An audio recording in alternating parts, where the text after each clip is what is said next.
Ladies and gentlemen, welcome to the show. Believe Your Own Eyes, episode 8. I pick random names for the show, just they don't necessarily pertain to what we're going to be talking about. Sorry about the glitches earlier. If everything sounds good, let me know. Hold on. Let me. Anyway, I'll do that. Let's see. If everything sounds good in the chat, everybody let me know. I'm trying to remember where I was going to start now. This is like when you're ready to go, and then you're just like, oh man, it didn't start right. You know, the mic sounded great apparently, and then but the other audio was crap. So I had to restart my computer. And just welcome to all the new subscribers. Right now we have on the panel, we have Nick, Bad Christian, Crystal Surreal, Jen L, Midi HC, and Turquoise Dragon. But what I want to do is what a I think I don't even know where I'm going. This Flat Earth playlist that I created on my channel, I think it's if you want to share this with family and friends, this is the introduction to the Flat Earth topics, the ultimate collection of videos that you can share with everyone. The link to it is in the description of the video. So if someone's saying, hey, well, I'll check it out, give them that link, to that playlist. There's 11 videos on there. It starts with ODDs, Flat Earth in 5 minutes. Then it goes to 21 questions. Then his videos, and then it goes to Eric DeBay's 200 proofs, and then so on. And it's Dave Murphy's interview on that Macedonian television show. That's in there as well. So all of that, I mean, it's just hours and hours of good Flat Earth content. So that can help get people started on their path. So definitely do that. Midi HC, subscribe to his channel. He's the one, all the music you just heard, he created that. So subscribe to his channel. He's one of the contributors here on the panel. So everyone definitely go over there and subscribe to Midi. And as far as topics go tonight, but what's funny is we've been in the chat waiting for me to set this up, talking about all kinds of things. Hopefully we didn't all run out of gas. But Ron said he was coming back, but he's kind of missing in action right now. So we'll I guess just roll with whatever topics you guys want to cover right now. There's I didn't necessarily have an idea.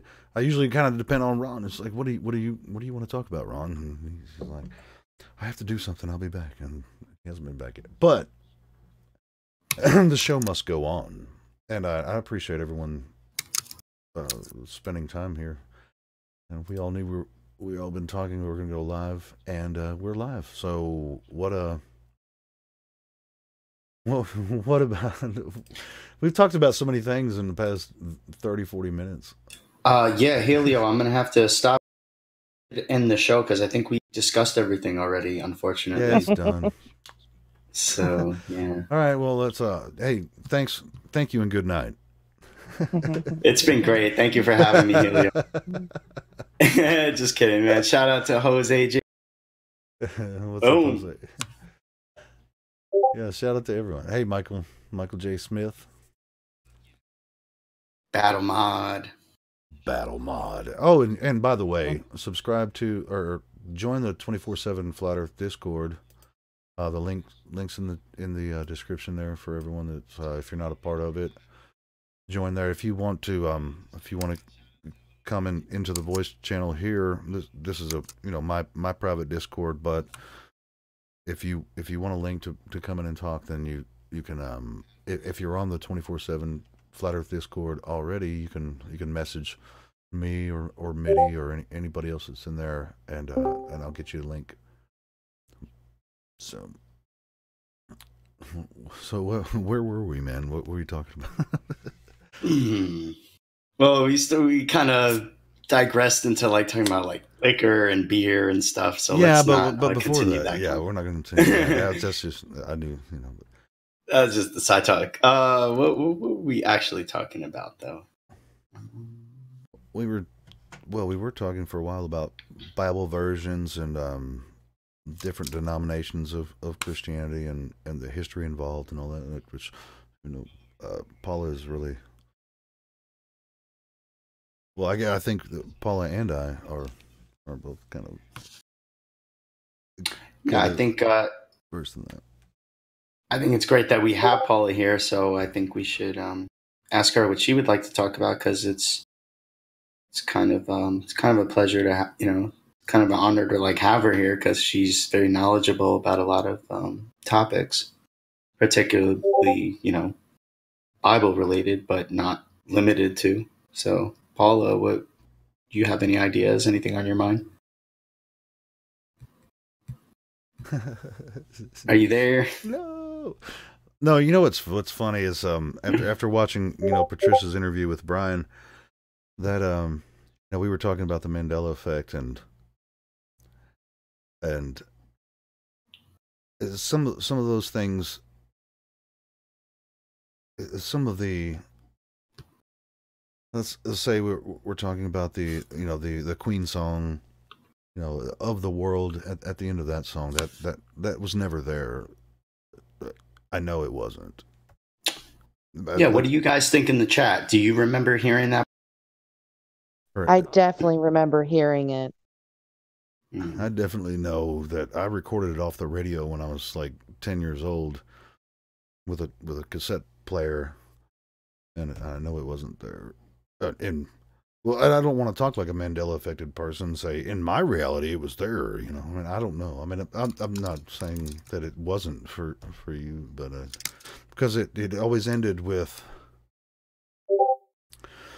it's like at the end of the song, "We are the champions," and then had a little lick by Brian May.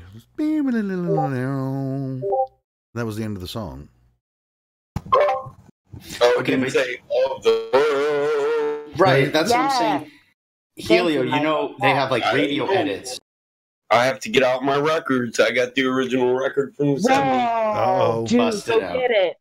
Bust go get it out, right man. now. Let's solve this Mandela effect. Yeah, shit, it could have been just a radio version, and I recorded it off the radio, but it wasn't there on the radio. Right. That I recorded when I was 10 years old. It could have been a radio edit. So, right, that they have like the shorter version for the radio. Yeah, on some songs. Some songs, yeah. I mean, like the older, like some of the songs from, like Guns N' Roses, like they had some long songs, so they had to cut it down for the radio. Michael, if you go on your record and it's not there, I'm gonna freak out. No, he's saying it's there, but he's gonna pull his record out. Then if it's there, I will just chalk that up to a radio edit because I know on the version that I had when I was a kid, it wasn't there. I listened to it hundreds of times. And then you've got it on the Revenge of the Nerds movie. It was on there. Huh. But anyway, yes. I mean, we can talk about Mandela, or I don't know what is. I'm not a big Mandela guy. I mean, I've talked to many people that are into Mandela effect, and I don't. What about the thinking man statue? That one's a pretty good one because I've seen people in photos of that, and I guess it could have been edited. I don't. Yeah, I don't know about that one. What do you mean by that? How about C3PO? What do you guys think about that one? Because that one still messes with. Yeah, that's one I'm not even going to try to debunk. Right? Like, I'm not a big Mandela person, but I watched those Star Wars movies a few times. I don't remember no silver leg. I like to say F the Mandela effect, but C3PO slaps me every time. No, I didn't look like that, Mike. You know it. Right? I wore that VCR tape out, bro. Right? So I don't know. So I'm still I'm still open-minded to Mandela, but like what Paula said, which was actually very interesting, is like basically the paradox that exists within Mandela is that it's like, even if it was true, then the proof would change. So it's almost impossible to prove.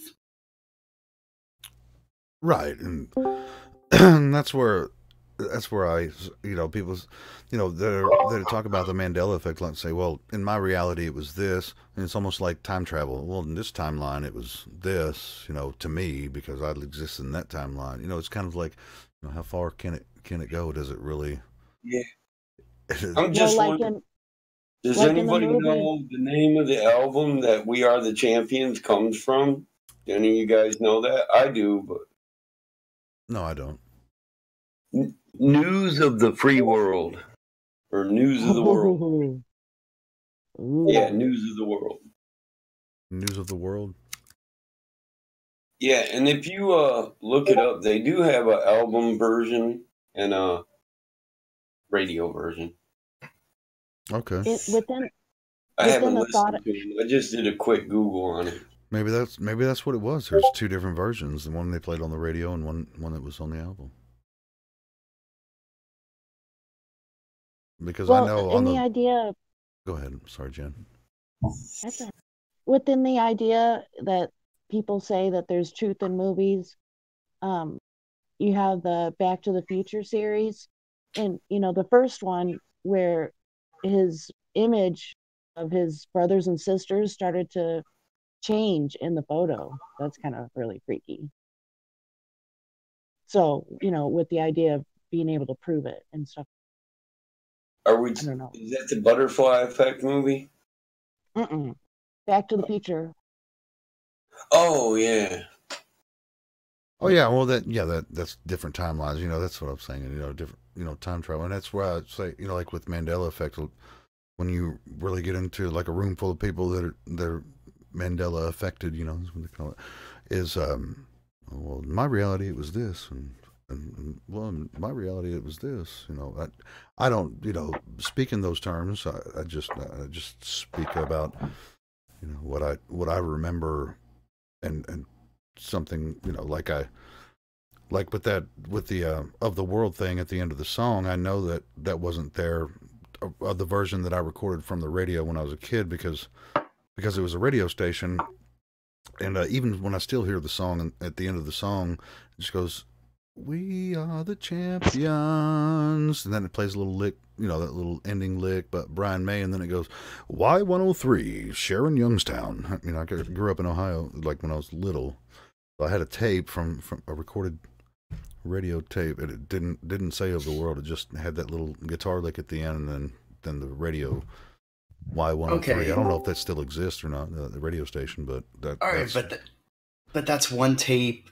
You know what I mean? And that could possibly be a radio edited version, right? But it doesn't necessarily. That's the thing with Mandela. It's like you could prove or disprove some of these things, but it doesn't prove or disprove the whole theory. You know what I mean? Because it's so vast. Of course, yeah. You're still open-minded to it, right? Oh yeah, of course. I mean, I know many people that talk about Mandela all the time. It's just not a big thing for me. Right. Yeah. So hey guys, I just proved the Berenstain Bears one there, but the other one that gets me, that makes me a believer in it, is the James Bond one with the teeth, because she didn't have braces in the movie. Most definitely. Oh yeah, definitely. Yeah, that's because that was the whole point of the joke, was you have Jaws, who has a mouthful of metal, right? And that was kind of the phrase back in the 90s and all that, like your metal mouth, etc. Exactly. And then she would smile and she'd have a mouthful of metal, and that's why they were a match made in heaven. The joke made sense. But now all of a sudden, when the brace is gone, none of that even makes any sense at all. Right. ODD did a video on that one. Yeah. But how does that even, okay, even if it did, let's tend to, how is that even possible? Like, did you ever try to Photoshop a person with braces and take the braces? Like, how is that even, like, you know what I'm saying? on like a whole level like different. Like it's not like people are editing it. It's like literally the fabric of reality has changed. Right, because even your local copies of the movie that you had from the 90s still show it with the missing. Right. Oh, so the tape didn't change, but that may actually, yeah. The actual movie did. Hey, Nikitas. So, are those in my opinion, for that time had to change. What's up, Ron? There Ron, he is. yeah, there he is, man. Hey, Ron. what's up? Did that one book stay the same? The rest, the rest of them, it looks like the rest of them are Berenstein or Berenstein. It's like only one of them is a residual. Well, yeah, that was just for my own collection. I made that a long time ago. When the people first started coming out with it, I went and looked it up and took a picture of it.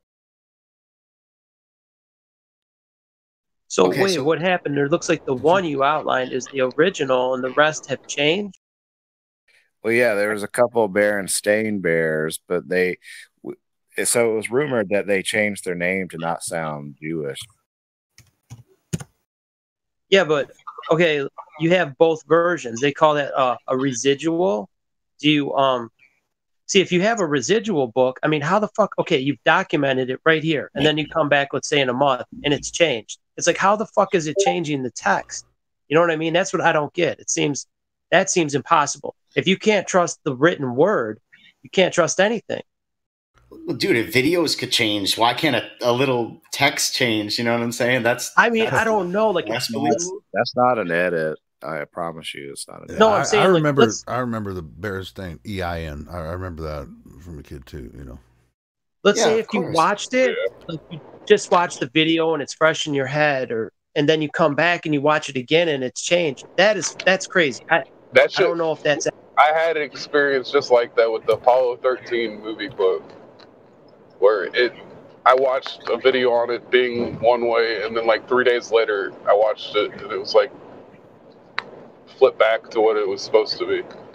It's fucked up. But even with my evidence there about that, you know, like that just debunks the one. That could be a memory one. I think a lot of these are memory ones, but like I know the freaking 007 one was not. Like there's just no. Another solid one for me is Forrest Gump.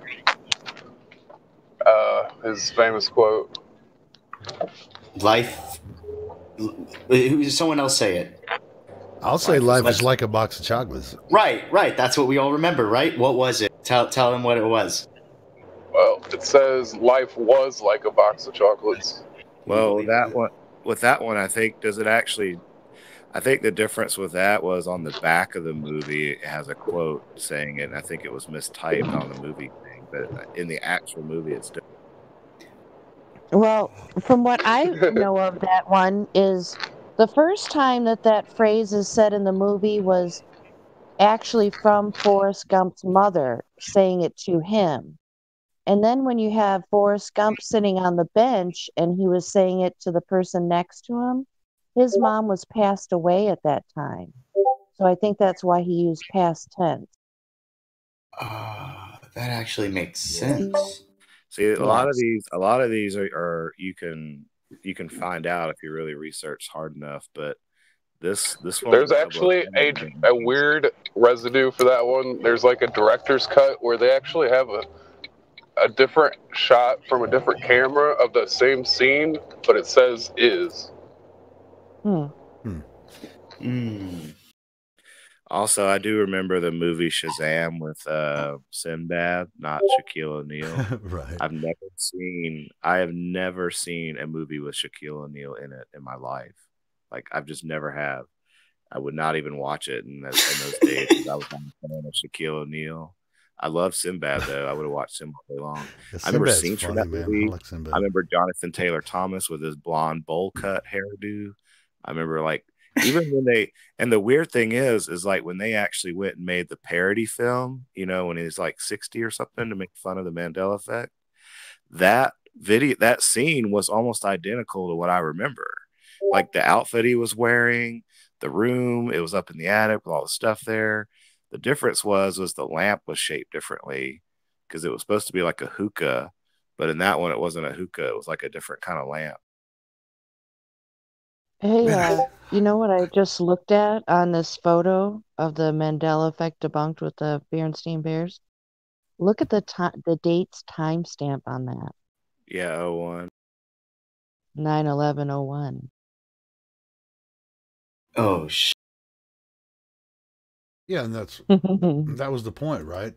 Right, Nikitas? Yeah, I took that with I had an old freaking camera. I didn't have a digital camera. But the date is that actually from that date? I think, yeah, I don't think it was. I think that was just because I doubt it because my camera was never accurate. But it happened to be the date that you took that. That's weird. That's a little weird. Yeah, right? it is, but I think it's just that was kind of like a default thing when I put the batteries in. Because every time you take the batteries out, like the date resets, so you had to like go in and manually set it, and I never bothered to do it. Right. No, I get the fact that it wasn't September 11th, but the fact that it says 9/11/01 is still bugging me a little. Yeah, it is. That's kind of weird. That's what I'm. Yeah. I saw that. I was like, oh. Yeah, Helio. You know, Slayer released an album on 9/11. It was called "God Hates Us All." Damn. No, 9/11/01. Yeah, I'm pretty sure it was on the day, and that was the title. I just didn't know it was released that day. Yeah, and of course, yeah, it was a good album actually. But you know, it had like the satanic image with the crosses, you know, the upside down crosses and all that shit. It's like that's a little bit too. That's a little bit OD. And a lot of people, they don't listen to metal, so they don't know about stuff. That's pretty crazy. Yeah, it's a little weird that it was on that date. Like I never even thought about it when I originally had that. I'm gonna look it up, make sure. I'll confirm it right now. Yeah, I could be wrong about maybe it wasn't. I can almost guarantee you it wasn't on that date when that picture was taken. My camera had never had an accurate. Oh no! Oh no! We were talking about. I'm sure that it wasn't on September 11th on that date, but it's still, you know, it's still cool that, or not cool, but weird that it is that particular date. Yeah, I guess.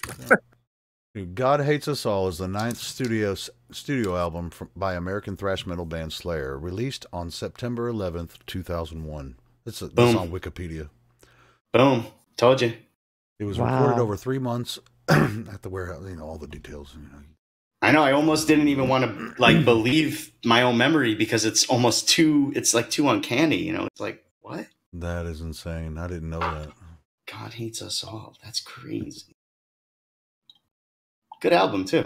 They went with a different direction with that album.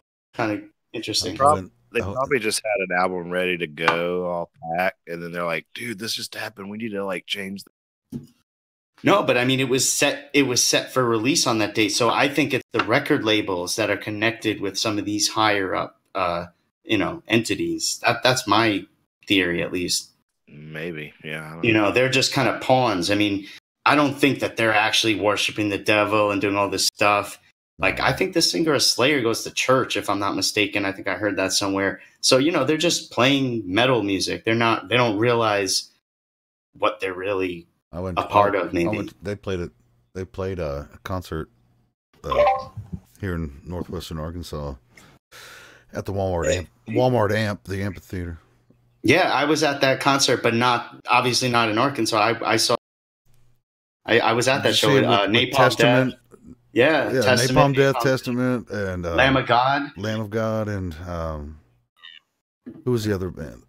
Anthrax. Anthrax, yeah. That was a trip, man. It was it was a fun show. It was a great show. I kind of left there. I was in the pit, man, so I kind of left there a little bit bruised. I was actually in the pit all night except for Slayer. Yeah, I was there all night. And I just want to enjoy this show. Yeah, it's fun. And actually, that was the second time that I'd seen them in 2 years because they played at Rocklahoma. I go to Rocklahoma every year. Yeah. And they played there. Yeah, I've seen them a few times. So Ozzy's going to headline this year at Rocklahoma. Oh, you should go, dude. I saw I'm already there. I already have my ticket. Nice. Yeah, I saw him over the last past summer. It was like a religious experience, man. It really was. I Yeah, I've seen it. I saw him the first time when I was a teenager, and then I was 2 years in a row at Ozfest. You know, Black Sabbath. The second year, Black Sabbath, the all original members before Geezer died. Yeah. I saw that. That was Oh awesome. man! And then they had the drummer from Rage Against. You know that? Hey, here's a funny fact: the building that was the groundbreaking for the Pentagon was on The groundbreaking for the Pentagon was on September 11th, and then it was attacked on September 11th too. It was September 11th, 1941. And what is that, like 33 years to the day or something? No, that would be the Twin Towers. The Twin Towers were built in 1968, and 33 years later they were taken down. But what was the date that Mike? What was that? September 1941. Oh, 41. When they broke the ground. So that's 60 years. Right. There's a 6. We can go through the numerology, I guess, if you want. Yeah, if you research the date of 9/11, man, a lot of crazy shit happened on 9/11. Yeah. Like my brother's birthday is on 9/11. It's so weird.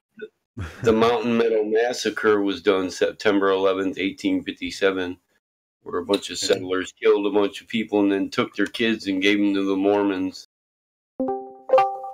They let their kids live, but they killed everybody else. I've Google searched 9/11 so many times, man. Throughout history, it's a cursed day. Yeah, I mean, 9/11, you know, if you want to break it down, you want to get all technical, you got 3, or 9 is 3 times 3, so you can add those 3s together, times 11, you got 666. So what were you No, doing? actually you only get 66. I just winged that out of my ass. I'm sorry. I just don't take that too I'm not like Russian vids or something. So what was everyone doing on 9/11, and where were you? Well, I was in New York City, man. Really? Yeah, I mean, well, no, I'm in Brooklyn, but I was in school. I was in high school. And it happened around like in the morning, so it was around like I guess lunchtime when I found out. And they went around to every single classroom and they had some guy like tell us what happened. Well, if you found out at lunchtime, that's kind of late in the day. If you're at school, yeah, because it happened a long time before that. It happened like 2-3 hours before that. If you were in New York. Well, I had an early lunch period, so it wasn't that late. It wasn't like 12 o'clock. Okay, so it was about 11. Yeah, somewhere around. But yeah, it was a little bit late. But I remember thing because I think the school, they were trying to figure out like how are we gonna like explain to like what are we gonna do. And I remember when I heard about it, man, I was like, I freaked out. I just walked out. Like, I was like, yo, like nothing matters anymore. I'm just going to like leave. The world is coming to an end. No, but like, what am I going to sit here and learn about some shit going on right gonna now? Learn anything the rest of the day at that point. Yeah. It's like, I'm going home and watching the news, you know. It was pointless. So actually, it rained that day, like ash. Like there was ash, even all the way. I'm all the way at like the southern tip of Brooklyn, all the way away from, 25, 30 miles away from the city. And I mean, there was ash coming into the windows, like raining down. It was, so it physically like impacted us. Yo, you's from Brooklyn, man? Yeah, yo, I'm from Brooklyn. Yo, you all right, guy? So where were you, Helio? Sound like I was at work. I was building cabinets. But back at that, in that time, I was listening to the local talk radio station, which was, Rush Limbaugh and all that kind of stuff. I was into, politics and stuff. I was listening, but of course, it's breaking news. A plane hit the Twin Towers, or hit the first tower or whatever, and I was like, it could have been an accident, because. No, I was at work, and it's just the radio. I didn't see, the first impact. And by the way, nobody else did either. So that came over the radio, and then I went around the shop telling everybody, hey, a plane just hit, one of the Twin Towers. And of course, I was hooked from there for the next probably several months. You think And that was before lunch, and then at lunchtime I went home. I lived pretty close to where I worked, so I had a 30-minute lunch, but I'd drive home, and so as soon as I got I drove home, turned on the news, and then I saw what was going on. But by that time, the second plane had hit. So most of the footage you see is from the second plane. The only footage you'll see of the first plane is that firefighter, doing something down there. Did you think it was like a some show or something like it was? Well, I mean, no, I thought what everybody else thought. The same narrative that they've been projecting. I was kind of woke to like the Federal Reserve and kind of that stuff, but as far as like some of the false flag stuff, I wasn't really woken to that yet.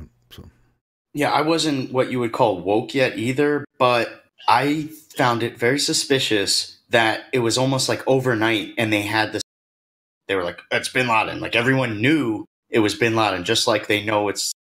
Yeah, that's really suspicious. I mean, they know who did it the first day and how they did it. It's just like without an investigation. I mean, 17 freaking hijackers. They did it. But it's like by the end of the day, you knew who did it and how they did Taliban, it. Osama bin Laden. So it was like that. That was the first red flag for me.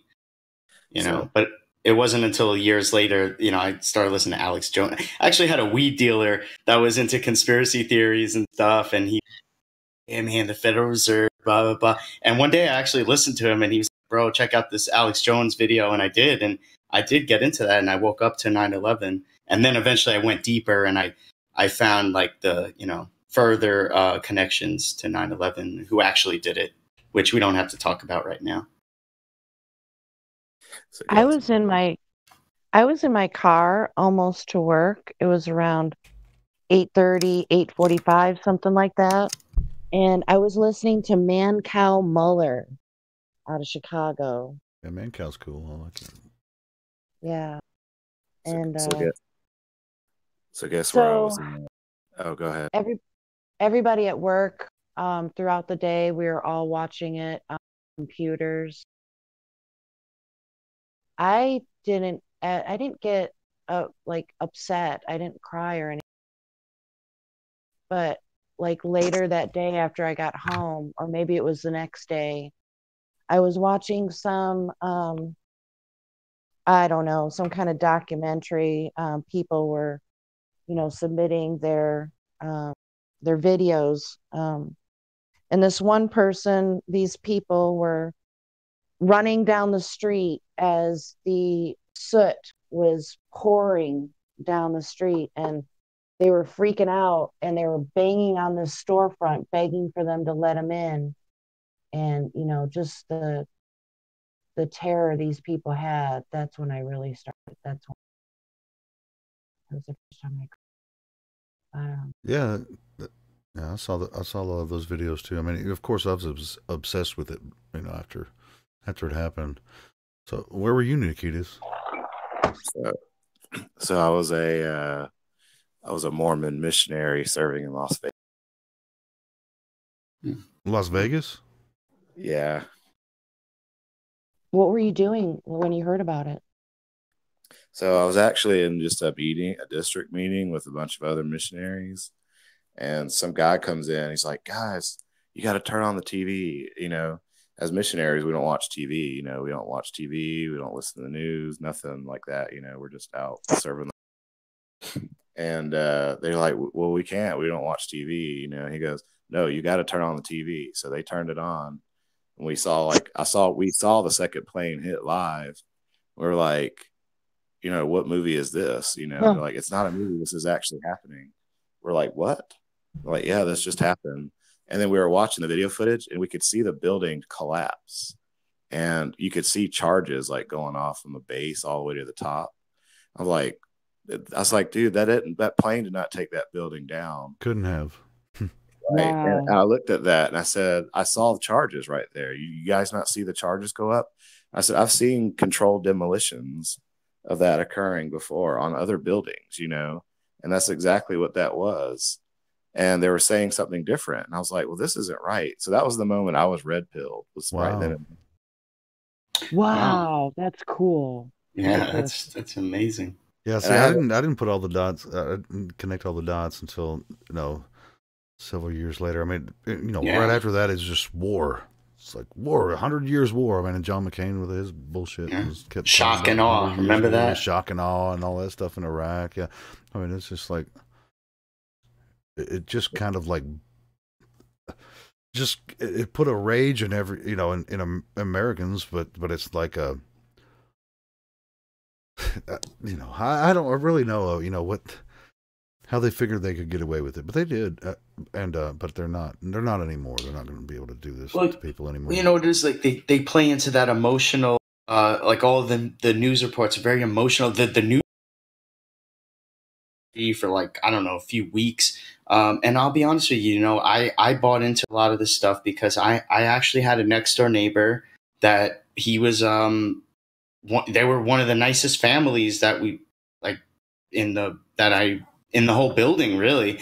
And the guy worked in the World Trade Center, and he never came home after that day. So that was where it kind of like hit home for me, because that was like my next door neighbor, man. Yeah. Wow. So I looked for years after that. I couldn't find any footage of the buildings collapsing with the charges visible. So like, it's like all the film that people had recorded or whatever, it like wasn't there anymore. Like you could see it only on that live video. That was it. If you weren't watching it live and didn't catch it, you would not have seen it. Really? Yeah, and we found out later there was a lot of digital manipulation with the photos or with the video. And so, but I knew there were charges on there. So there might have been other things like directed energy weapons or whatever involved, because they said that the tower was like red hot at the top. I don't know if that's from the fuel or whatever. They say the fuel wouldn't burn that hot. But yeah, but they don't have any fuel. Remember the jet fuel hoax? There's no fuel in the planes to begin with. Well, that's debatable, I guess. We don't really know. But even still, regardless, I know there were at least charges on there, because that's what I saw, and that was what red pilled me that day. And ever since then, I started knowing that the media lies to people. Yeah, they probably blew the charges in the shape of an airplane just to go with their hoax. You know what I mean? To make it look like something struck the building, and then they brought it down with the dew weapons. They just smashed it, because what we saw with the building being smashed into pieces, you could see the same thing on the Oklahoma City building. It was just hit from the roof, and it's carved out. There's no crater where the truck was parked. Everything is like dust. The columns right behind where the truck was parked, they're not cracked. If you look at it forensically, that shit was a dew weapon. It was hit, you know what I mean? The Oklahoma City building. They've been using these since 1961. Looking back. Yeah, and there's also photos of the base, at the base I-beams where they're cut at a perfect slant, like that could have only been done like a certain way. It would not have happened with just it. Like the planes are all hit at the top too. So like that strong steel structure would not have burned at the base of it, and to make it collapse. Like if anything, maybe the top of the building might have fallen, or parts of the top of the building. Right. You'd still have a strong bottom base. Yeah, and those buildings were actually designed to stand the impact of specifically a commercial airline. Yeah, which was struck by one, and there was some fire, and then it's still there to this day.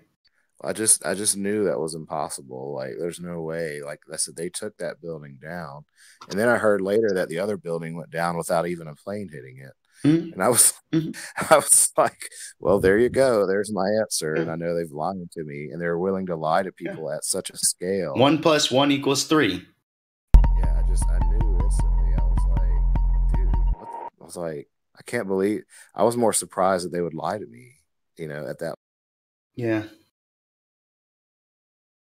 I've known ever since then. I mean, I've been red pilled since that moment. I've been looking at life a lot differently than most people since that moment. Prior to that moment, I was completely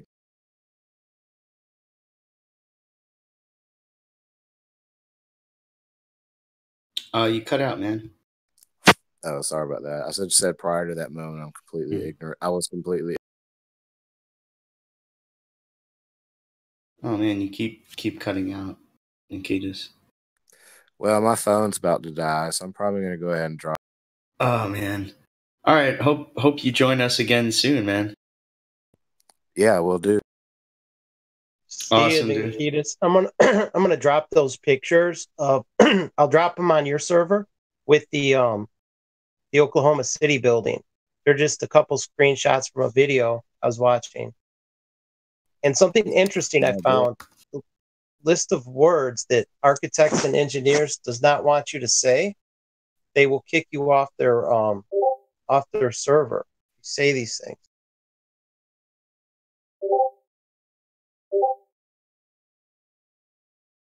I posted them in the live stream text. And then there's a screenshot from a video on YouTube that it describes what happened on 9/11. It's a really good video. I would encourage everyone to back it up. I'll leave you a link on YouTube. I'm gonna go get that video.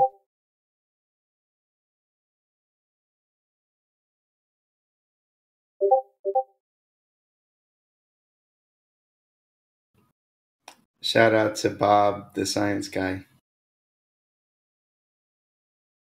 And everyone in the chat. Shout out to Dave Hinkle. That guy is the man. I don't know how many of you know him, but I've seen him around and he's awesome.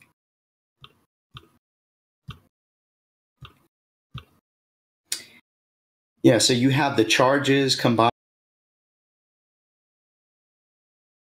physical impossibility of jet fuel taking down a building. It's game over.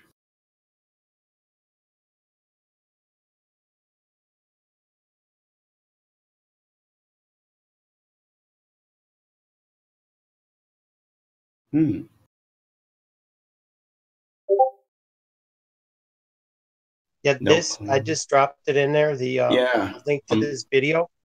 If you guys have the capability to back this up, I would back it up. Oh, looks like we lost the connection, man. Shit. Oh, is that what's happening? Because as soon as I dropped that link, they cut the connection. Are you serious? I'm leaving the link in there, but you posted it in YouTube? Oh, fuck.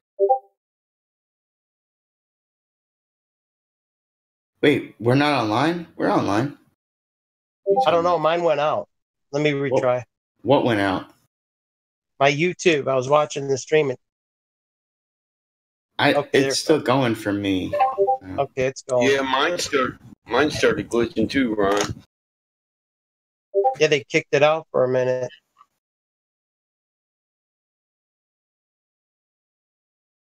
This is the video at the 48-minute mark, especially. That's where that's 48, 30 something. This is where that screenshot was from the video, like the list of words that you're not allowed to say. But this video, it's kind of long. I think it's like 45 minutes, maybe a little bit longer, maybe an hour. Yeah, I think it's about an hour because I think that was at 48 minutes. But this video is so good. It describes all this stuff. Like, see Building 6 over there with the hole in it.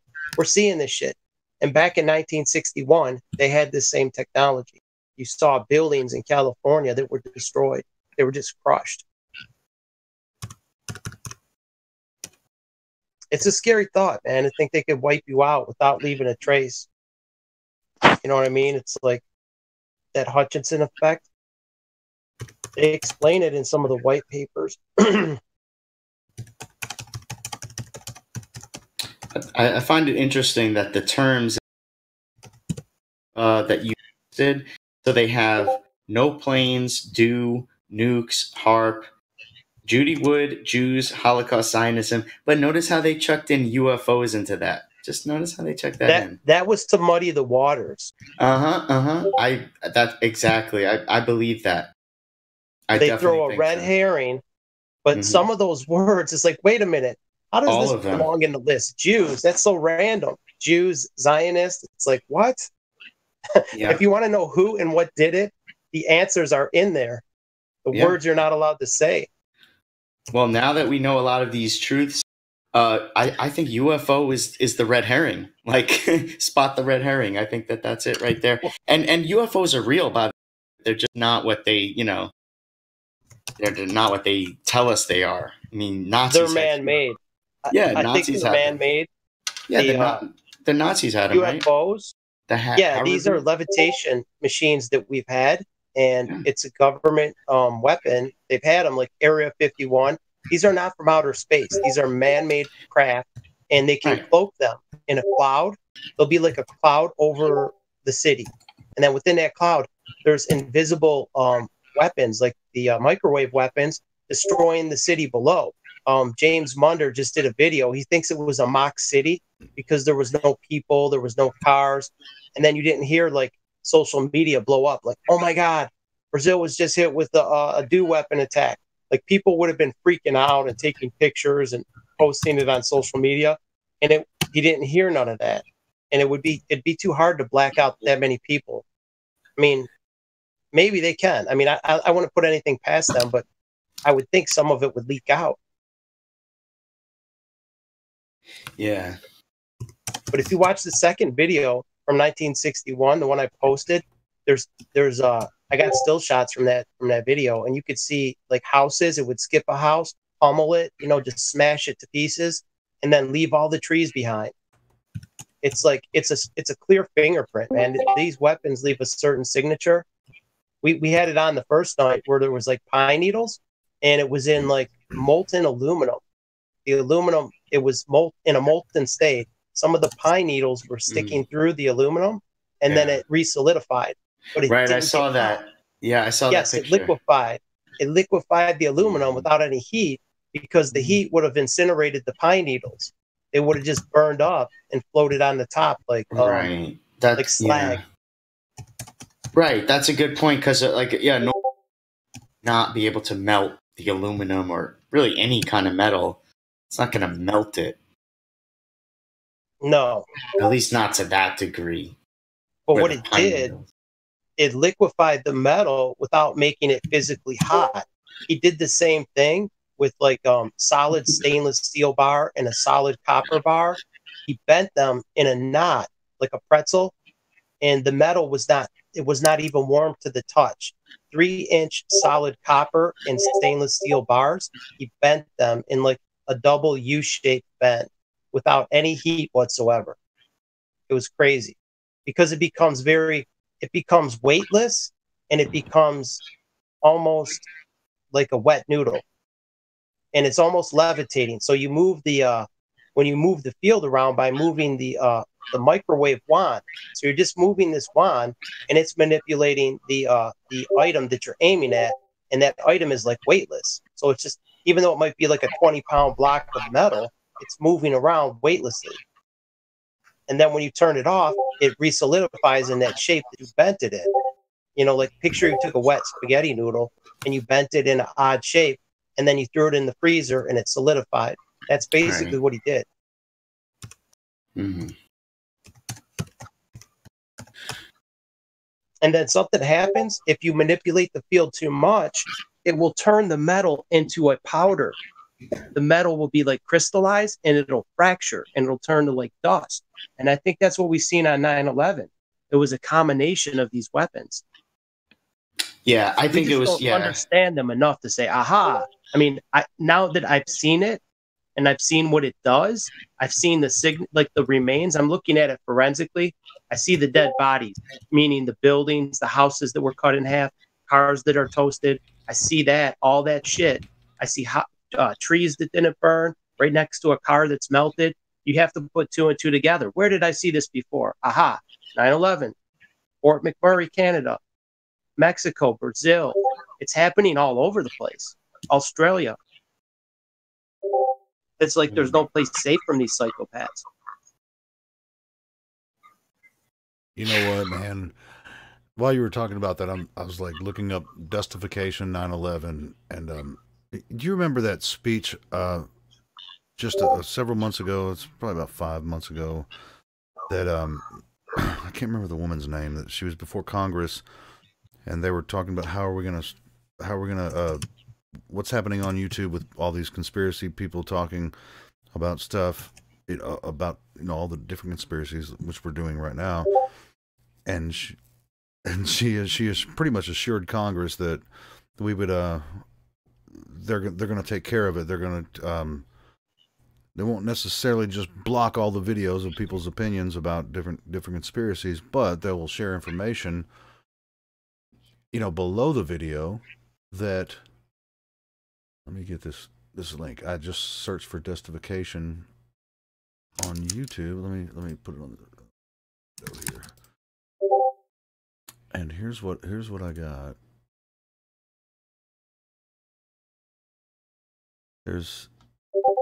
See this right here? Like, hold on, let me open this.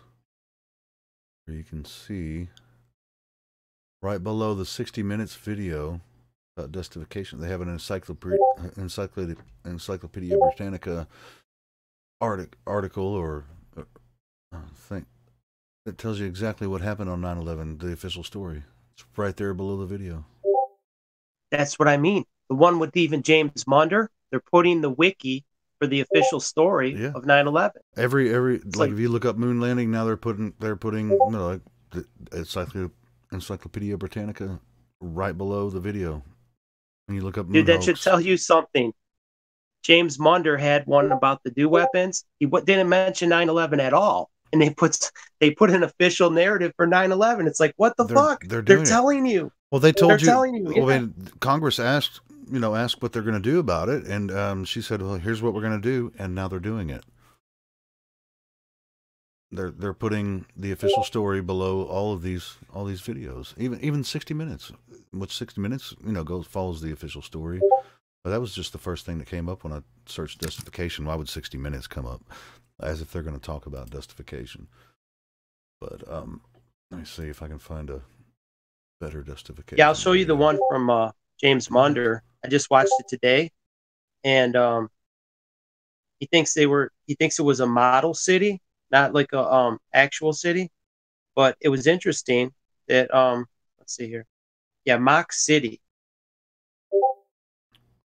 and then there it is, September 11th attacks. Encyclopedia Britannica, the official narrative.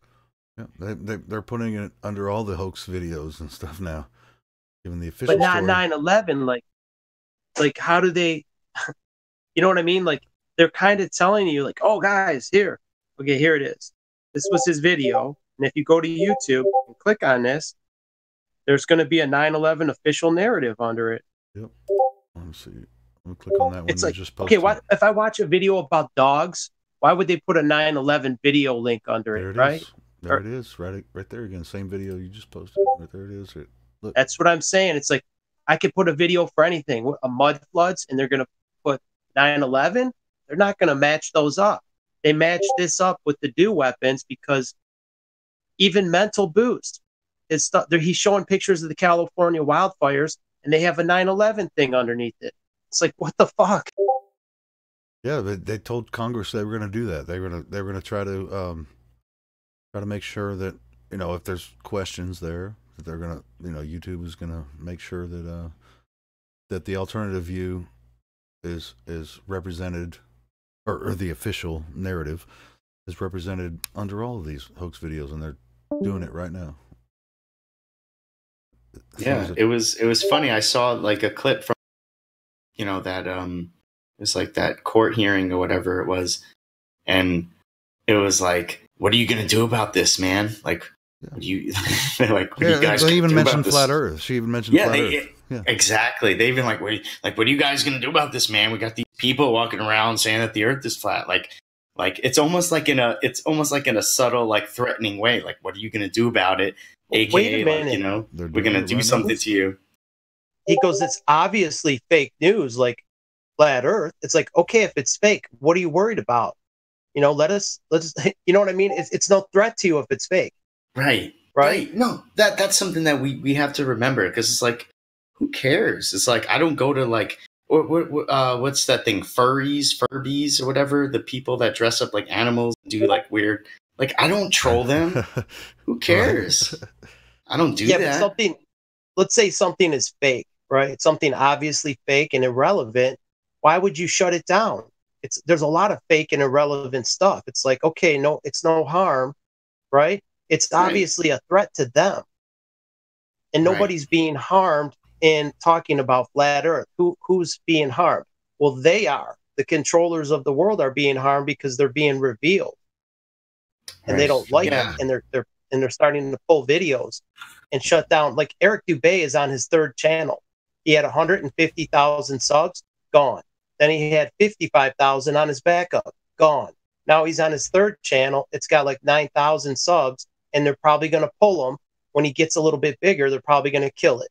And that's what they keep doing. And it's a pain in the ass to re-upload all those videos. He had so many videos, it takes a long time to re-upload all that shit. You're into furries. In the fur. Wait, who's into furries? Yeah, furries.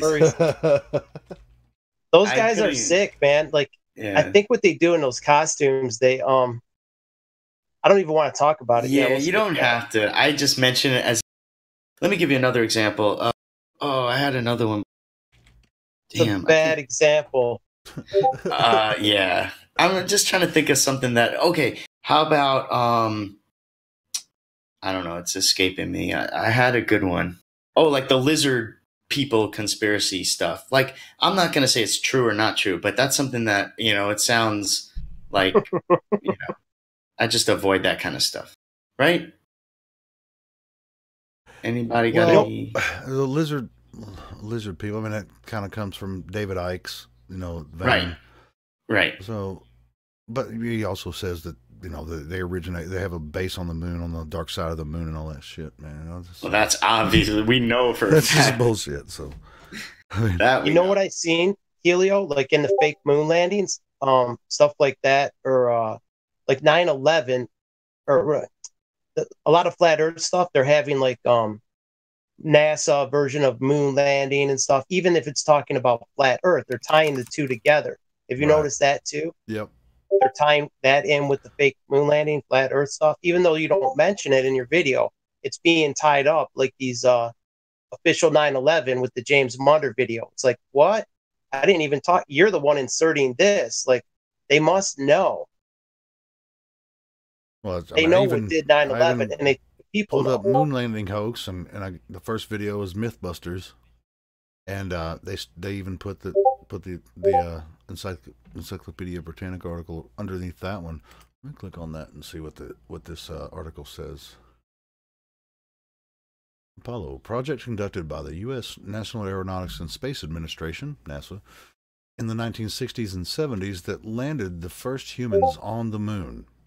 In May 1961, President John F. Kennedy committed America to landing astronauts on the moon by 1970. The choice among competing techniques for achieving a moon landing and return was not resolved until considerable further study. 3 methods were considered in direct ascent. 1 vehicle would lift off from Earth, land on the moon, and return. However, the proposed Nova rocket would not be ready by 1970. In Earth orbit rendezvous, a spacecraft carrying the crew would dock in Earth orbit with a propulsion unit that would carry enough fuel to go to the moon. However, this method required 2 separate launches, and and everything that you're supposed to think is true, what they told us as we grew up as children, and everything that the globe proponents, they believe every single freaking word of it. It's just everything here. I typed in flat Earth. Every single one of them, the first 20 or so, is like a spoof. It's like a spoof to make flat Earth look ridiculous. Yeah, I did too. Yeah. I had to scroll down to Richie from Boston to find anything halfway. And he rarely even talks about flat Earth. No, he doesn't. Well, chemtrails too. The chemtrails, you see that stuff under the video about chemtrailing? They hit it with that wiki. Yeah, all of the official ones, all these first ones were like National Geographic, ABC News, just all garbage. BBC, BuzzFeed. They're front loading it with garbage. Well, at least they told us that they were going to do this before they're doing it. It's like, well, here's somebody that has a different opinion, but here's the official story, just in case you need to know what really happened, right? Well, I'm glad they brought Mental Boost channel back because he had some good shit, dude. He's got so many good videos that it should be backed up. It's the evidence. If they erase that, all those hundreds of hours of video footage, that's the evidence. You know, that's like public evidence that millions of people could have access to. That could easily be destroyed. If YouTube just hits the delete button, it's gone. Like that shit needs to be backed up and double backed up. You know what I mean? And off multiple sites, because it's just a no-brainer when you look at all that evidence. It's a no-brainer. Here's the forest, and then here's the house. The house is gone. The forest is fine. It's like go hide in the fucking trees and you'll be safe. Don't be in your car. Don't be in the fucking house. Go in the trees during the forest fire, and you will be safe. Yeah, I have a good amount of storage here, so I should probably go ahead and start backing some of those things up. Maybe 1 or 2 a day. Some of the better ones, back up a couple. Yeah.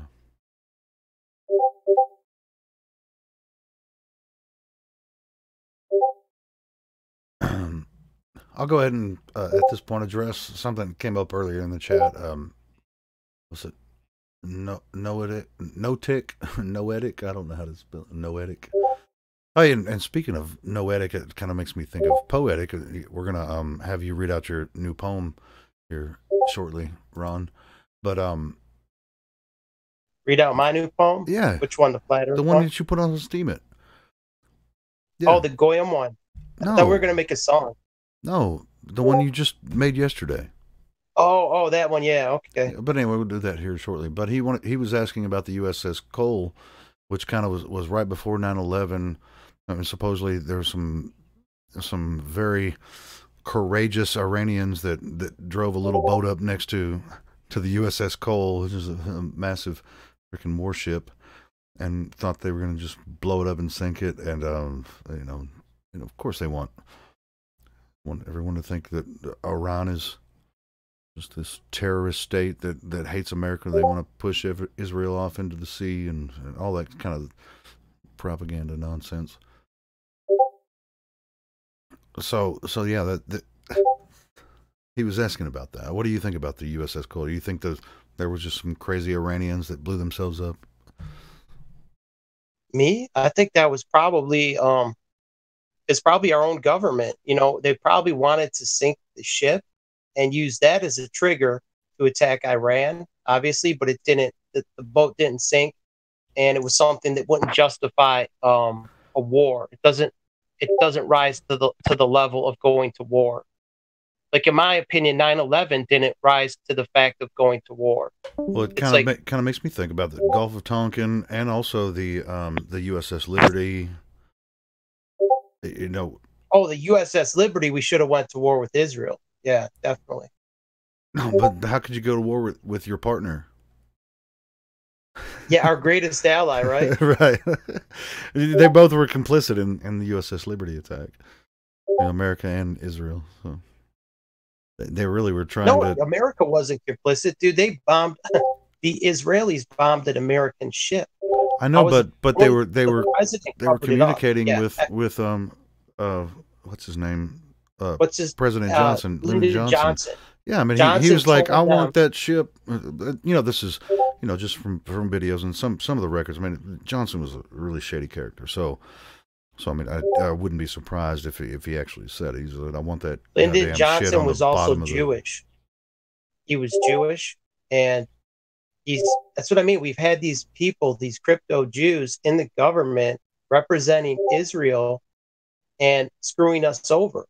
There's a serious problem within our government, and it needs to be addressed. People that do address it, they disappear a lot of time because these intelligence agencies, they're all infiltrated. Well, and at a certain point, you have to think that our relationship with Israel is more of a strategic kind of thing. If you're a hunger for power and influence, especially like with General Wesley Clark, when he was talking about, you know, that he actually predicted everything that's happening, but he didn't predict it. He actually had said that another general or someone He in read the a military. memo, dude. Yeah, he read a memo, and then he asked someone about it, and they said, "Yeah, we're gonna, you know, we're gonna go to Iraq, Syria, uh, all the other Middle Eastern countries, and you know, it's going to be exactly what John McCain was saying, the 100 Years' War. It's never going to stop, you know, until we actually, till people really wake up to their fake idea. They're not. There is no threat from the Middle East on America or even on surrounding nations. I mean, people want their own nation, and there's nothing wrong with that. They're allowed to be nationalists. They're not. The only reason they leave their country is because of the influences of the financial powers that be, you know, creating this chaos and these fake ideas. I mean, every country pretty much in the Middle East and Africa, they have the ability to sustain themselves, but for some reason these power brokers want to control the world but they're not control the world. I want to be they're doing it through money. They're trying to force countries to use their money, and then and if you don't participate, then they'll put out a false flag and call you the enemy, and everyone believes it and supports it. That's what happened on 9/11, and it had been happening for many years before that. So I don't see. They own the media. This small group of people, they own all of the media. So what they tell you, the American people, a majority of them will believe it, unfortunately. There's been a lot of trust in the media. A lot of trust has been lost since Trump was elected, because they're like, Hillary Clinton's going to win. For sure she's going to win. Trump is finished. Trump is finished. And they lost. And he's like, you're fake news. And a lot of people are starting to think that. They've been wrong about so many substantial things. So once they find out that the media has been covering up for all these things like 9/11, covered up for the fake shootings, like we won't name them because we don't want any strikes, but the one that right. with a hook, some of these events that obviously the government should have known they were fake, because there was no deaths in that certain town. The FBI crime stat said nobody died. So we count on these government organizations to reveal this stuff. You know what I mean? If there was a giant hoax like that, it's their job and their obligation to do that, to bust it, to say, you know what, you guys pulled a hoax, you're all going to jail. But they don't. They go after people who try to reveal it. People like Wolfgang Halbig, who tried to reveal it, they have made his life miserable. They have dragged him through court case after court case, like fraudulent court cases. Yeah, and according to his testimony, he wasn't even really like a truther, like, before he found out what was going on in Sandy Hook. So it's right. It's kind of but even like we're talking about the USS Liberty. I mean, I didn't know anything about it until I did, and then once you do your research on what happened with the USS Liberty, it's freaking disgusting, man. It's horrible. Oh yeah, I had a link. Damn it. There were some guys. One of the survivors of the USS Liberty had a radio show. Can't remember the guy's name. He was interviewed in that in Terror Storm, Alex Jones film Terror Storm. But he used to have a radio show. I listened to it all the time. Back, it's not there anymore. I mean, this was probably 10 years ago or more. But yeah, he was on that ship. He was on the Liberty, huh? Yeah, he was on the Liberty, and he said, yeah, we could clearly see it was, Israeli planes, and we had the flag, U.S. flag flying, and they were strafing them with bullets. They firebombed them. It was crazy. They tried to sink the ship, and they actually. They for some reason they couldn't. It was a reconnaissance ship. It was an old like battleship, that was turned into a reconnaissance ship, and it was off in the Mediterranean and international waters. And from what I understand, they were going to they were going to sink it and then blame it on Egypt, so they could go to Egypt and well, that's what they wanted. Israel wanted the United States to destroy Egypt. So they're like, let's do a false flag. We'll sink this ship, and we're going to blame it on Egypt, and then that'll drag the United States into war. They're going to want revenge. Well, it didn't happen the way they wanted. The same thing with that other boat. Was it the Cole, the one with the rubber raft? Right. They were going to use that to attack Iran. People did die, but I think it was probably a torpedo or something, or maybe they had an explosive charge within the boat, and they, like they had like the explosives already inside the ship because it looked like the metal was blown outward. You know what I mean? Yeah.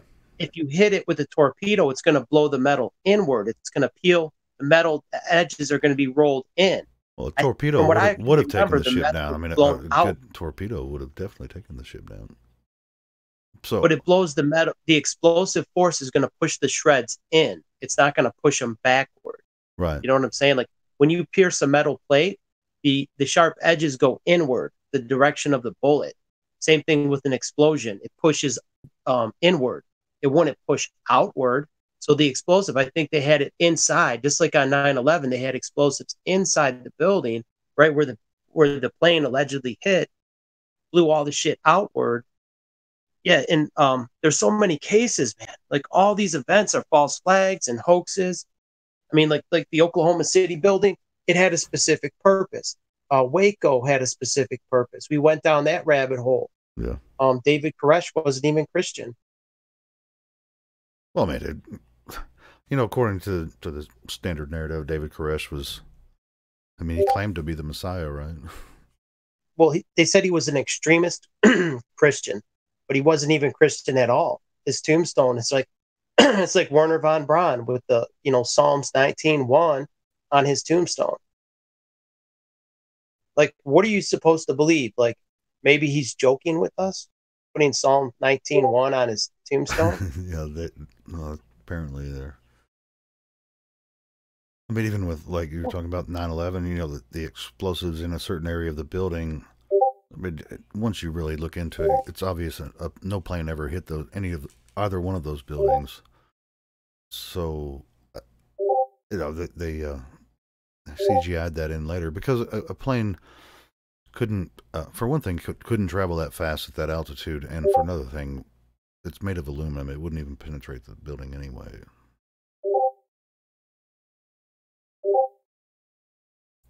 Yeah, I mean, the wings would break off if you're traveling that fast at that altitude where the air is more dense. Here's another interesting thing. We played those videos yesterday. I know it was like off topic, but you know how the airplanes are flying really slow? I believe that they're running off the compressed air. Gio said the same thing. He recently got on a flight, and he's like, you know what? I think they're running these things. I don't think there's jet fuel running these commercial airplanes. Well, if there is, at least that was what they claim, I mean, is they wouldn't be able to store that much fuel in the wings, and especially, if it's just fluid in the wings, I think that would affect the flight, a lot more than you might think. Because I mean, fuel, liquid sloshes around, and you need a very stable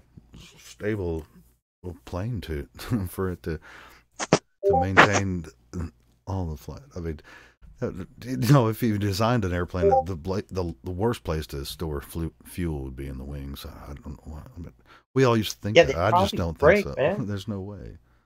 Dude, think about this, Helio. If you had fuel in your wings and the fuel is heavy, when you bend a coat hanger up, down, it's going to snap. Yeah. You have aluminum wings and you have all this weight in the wings of liquid, and liquid does this back and forth. Like I told you when I had my fish aquarium and I had a turtle in there and I had like half the tank full. So when I went to drain the tank, I used to pour it out. But when I was carrying it, I had to walk really slow because if I stepped too fast, it would go slosh, it would splash against the other side and come up and get me in the face with that nasty turtle water. It's like, it was like, I had to be careful. I'm like, oh man, I don't want this on me. It stinks. But you have to, like, it would do the same thing with the airplane and all that sloshing and bending. It would fatigue the wings. 80,000 pounds in the wings, each wing. Yeah, that would not go well. You would think so. Yeah, I never gave it any thought until you break it down. Like, I never gave it thought that the Earth is not a globe. Never even thought about it. Before I think 2015, never crossed my mind. Just I thought space was cool. It's like, man, I sure would like to go to space. When I was young, and then I kind of outgrew it. Like, oh yeah, I don't really care. Let someone else is doing it, but who cares? Go about my normal mundane life. What do I need to worry? I'm never going to be an astronaut. I thought these were like very specialized people, the best of the best. And it turns out they're just a bunch of Freemasons. There's nothing exceptional about them. You know what I mean? They went from heroes to zeros. Like people that I looked up to like scoundrels. Like, you dirty rat. You're in on this big deception to people. You know what I mean? They lost all respectability. To me, they're disgusting. It's kind of like, who can you look up to? I mean, what progenitors of science or history are you supposed to follow and believe? I mean, apparently the ones that we're supposed to follow and believe is Encyclopedia Britannica. They put it in, below every video that has an alternative view now on YouTube. This is the true story, but these guys, they have some wild ideas, but this is the official story. They're not. They're desperate when they have to do that shit, man. Honestly, and you can't speak your mind without them fucking butting in your business. That's good. That goes better for our credibility. Hell yeah, it's like, wait a minute. It's like, if they don't have to put a fake moon landing thing, it's like they never had to do that before. We're getting them, dude. Well, and they told us that they were going to do it before they did it, and they just told us several months ago that they were going to do it, and they started doing it. Dude? What? Hold on a minute. I mean, it's like, what are you scared of? You scared that the truth is going to influence, or what we consider? I mean, of course, we're crazy fundamentalist flat earthers, or whatever you want to call it. Anyone that has an alternative opinion, that violates any kind of standard idea, whether it be politics, religion, history, science, and then YouTube is just going to, put the standard version below your video if you have an alternative opinion. It's actually interesting. Sometimes the flat Earth debunk videos, they still get like the NASA wiki links on them just because they have the term in them.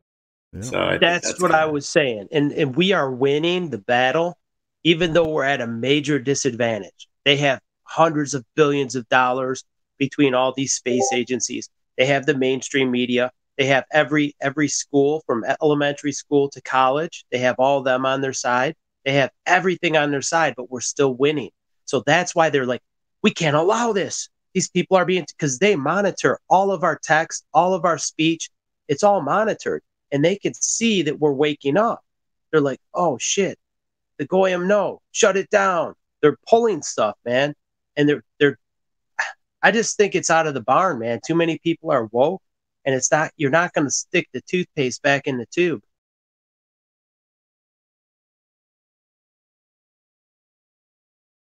Definitely not. Astronauts swallow the toothpaste on the ISS. Yeah, I saw that. Yeah, they do. Is there fluoride in it? Yeah, it's it looked normal, like a Colgate. Colgate. Yeah, she was like, yeah, we have to swallow it. There's no spitting. You know why? They want the children to eat the toothpaste with the freaking fluoride. They want to poison the children. Oh, it's okay. We do it. Go ahead, eat the toothpaste. No, don't eat the toothpaste. Spit it out. Get non-fluoridated toothpaste, please. even though I think mine has fluoride, but I just use a little bit of it. I have to find some without fluoride. I use about like, you know how they show you on the TV commercial? They show someone pasting it all the way across all the bristles, that nice thick bead. I used to do that when I was younger. I put a full bead. I thought that's okay. This is how it's done on TV. You need this much. You know what I mean? And now that I know, I just use like the tiniest amount. Hey, And check this out. I found a good toothpaste alternate recipe on Facebook today. Let me post it for everyone. It's coconut oil, baking soda. That's pretty much it. And baking soda is pretty rough, man. No, but I'll just post it. I mean, you can decide for yourself if you want to. I do already have the coconut oil. I just need to get a box of baking soda and some like mint drops to put in it. You just mix a small portion of it and dip your toothbrush in it. Because I mean, the brushing. I mean, the fluoride doesn't do anything. You know, honestly, it actually does. It actually does the opposite of what they told us it does. Yeah. It soils your teeth too. It makes your teeth nasty. Like the fluoridated toothpaste, it was giving people brown stains. Not the concentration we have now, but there shouldn't be any in there. It's a fucking rat poison. They're putting fucking. If you dipped your toothbrush in some rat poison, some powdered rat poison, here, brush your teeth with this. It's like, no thanks. I don't want any amount of that rat poison. How much of this would you want in your toothpaste? I want none. You know? Here we go. We got make your own natural fluoride-free toothpaste, and it's not the first time I've heard about using coconut oil and baking soda, but it's to make your own toothpaste. Just use a 50-50 ratio of coconut oil to baking soda. Start with a small batch. Use a few tablespoons of each. If you like, add a few drops of essential oil like peppermint or spearmint for flavor, and a bit of stevia for sweetness. And that's pretty much that's what you do. I mean, you don't need fluoride. You don't need to use Colgate to get your teeth clean. That's something really super important. You need to make sure that you buy baking soda that does not have aluminum in it. And the only place I can find baking powder that has aluminum. Baking soda doesn't have aluminum. Baking powder has aluminum.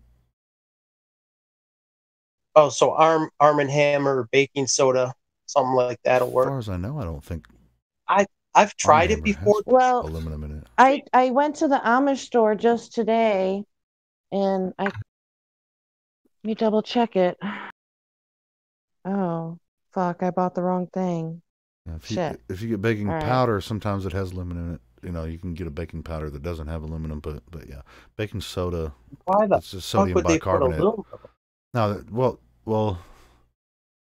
Red Mills is supposed to be. Here's your powdered aluminum. Quality. It's like this bread tastes like metal. It's like. Well, you can't taste it, but it's in there. Yeah, and a lot of most baking powders, it's in there. It's a very subtle amount. It's just enough to kill brain cells. You know what I mean? Like, see, what it is, it's a soft kill. The aluminum's not enough to kill you overnight or maybe even in 10 years. But let's say after 15, 20 years, 30 years, it starts affecting your health. So by the time you're like 40 years old, it's accumulated in your brain to such, ounce by ounce and drop by drop, it's accumulated and you can't clear it out. Once it's in there, it's like a fish hook with a barb. Once it's in there in your blood-brain barrier, there's no getting it out. You can't just rinse your brain off with some, here, let me rinse my brain off with some fresh water and clean this shit out.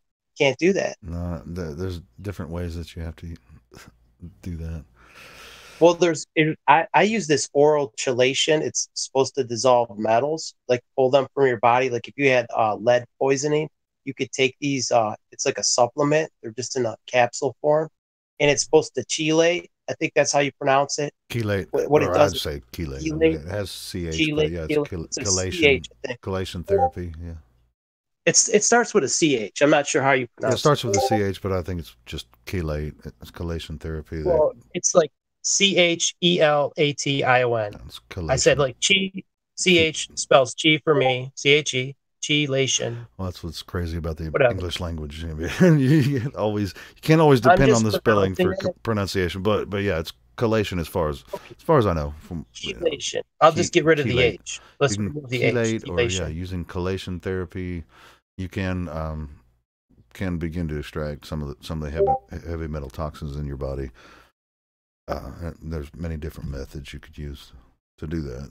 I do recommend this though. It is because I used to work with a lot of shit in roofing, and I was like old zinc. There was like a lot of old zinc and lead on the nails are galvanized, and they would use like a zinc tin lead combination, and that dust, it would have dust on it. So when you're tearing it off, and there was asbestos and other shit in those shingles, and you're breathing it in like a powdered form, and it was the most horrible dust. You know what I mean? That dust, like shit, was like 70-year-old dust from these old, like layers and layers of shingles. Each layer is 25 years old.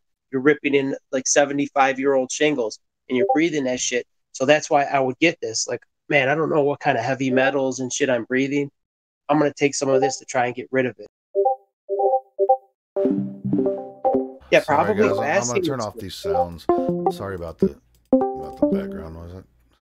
Every time I restart my computer, Discord doesn't freaking remember that I don't want to hear that shit. Jason? Go ahead, Ron. Sorry about that. I was going to say, I think that the distilled water would probably be good. I have to get myself a water distiller. I don't think they're very expensive, less than $100. But I know they put fluoride in my drinking water. I do filter it. I have a filter that it's just a single stage filter, but it's better than nothing, because even going through the old pipes in the ground, there's all kind of bullshit and mill scale and a bunch of gross shit in the water. So I'm like, it does make the water taste better.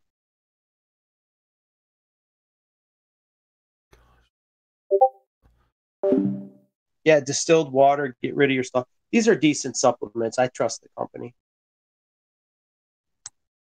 Cool. Yeah, I'm sorry, guys. I'm trying to figure out where these. I mean, people are posting a lot in chat. I have several windows open that are Discord, and so every time somebody posts a message, it keeps going. Beep. Dude, you know who I wouldn't trust? I would not trust InfoWars supplements, because let's say this: the people that are buying them, you could target them, because those are the people that are somewhat awake. I would say they're fake awake. You know what I mean? Like, because the shit he's talking about, the shit he's talking about, the people that would listen to him are people that are anti-government. You know, even though we know he's not truly legit, that's his target audience. A lot of them are not smart enough to figure out that he's not legit. It's like, hey, we could give these guys, let's put some fluoride in these vitamins and some other toxins, and let's, you know what I mean? Your super male vitality is actually going to be some, fluoride and some other stuff. That's what I mean. I wouldn't trust Jones as far as I could throw him. Yeah, I mean, if I were to take his supplement tested by like an independent lab, and then you could actually determine what's in them. I mean, I don't know if people realize, but you could do that. It's not cheap, but it is possible to test something, send it to a lab. They do it all the time with cannabis and, everything, supplements. You could. Yeah, if you trusted the laboratory, and you just take the label off the supplements and just send them in. Say, I want to get it, and you'd have to do a double blind test, send it to 2 different places and see if it comes back the same. This is vitamin C. There's zero trace of fluoride, arsenic, lead, whatever, any kind of heavy metals. Yeah. I mean, I don't trust. Like, we have a Food and Drug Administration. They allow fluoride in our drinking water. The FDA. Okay, there's a safe amount of rat poison in your water to give your children, to give yourself. It's like, this is lunacy. It's like, look how far we've come. Yeah, and I live in New York, where everyone says best drink. Every time you talk about tap water, and you,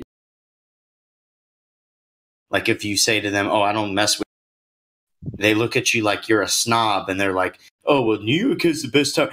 I know that. I know that. Okay, I know it has the best tap water. That's not the point. It's the best poop water. I don't know if New York's water is any good. I mean, look at Look at all the shit you're getting. You're getting the runoff from Detroit, from Cleveland. All that water comes. We're upstream. We're upstream. So all the dirty water coming down the Detroit River passes through New York before it goes to the ocean. You're getting the worst of it. You're getting all that farm runoff. There's farm runoff, pesticide. All that shit's going through all those other Great Lakes before it reaches you. Well, they say it goes through upstate, so they say that it goes upstate. So I don't know if that's still.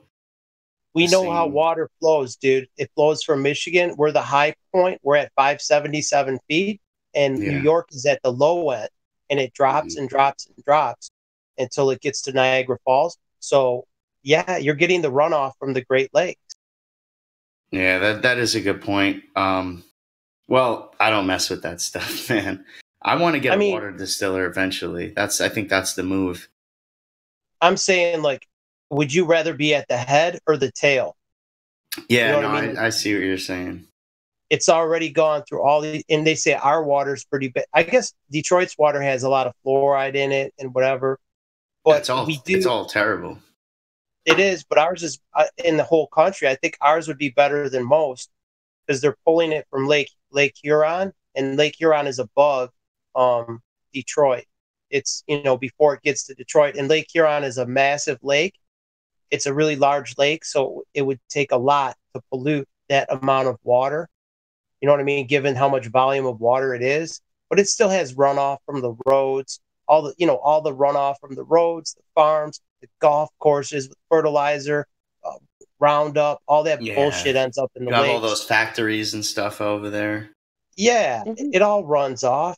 It all runs off into the lakes. But then by the time it gets through Detroit, the Detroit River, and there's an industrial zone like Zug Island, and then it goes to Lake Erie. Lake Erie's really filthy, and then it goes to Lake Ontario, and it's like between those, and it goes past Detroit, Cleveland, and then other cities along the lakes. It's like, so it's getting all that concentration of runoff or whatever. So by the time it gets to you, you have many different sewer systems going through it, being dumped in there. It's like, isn't it possible to make your own distilled water? I mean, I've seen people do like their own ionized water, but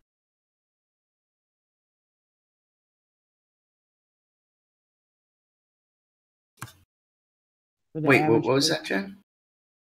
Is it possible to make your own water distiller? I mean, I've seen people on YouTube make their own ionization system, but is that possible to do your own distilled water? You would have to buy, I think you'd have to buy some equipment. Like, I have a fish.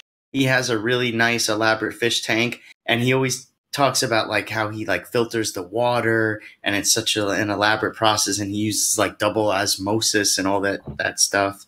So I mean, it's kind of technical. Like, you'd probably need some gear to actually do that. So not a simple process is what well, look, man, I'm not expert on that, so I don't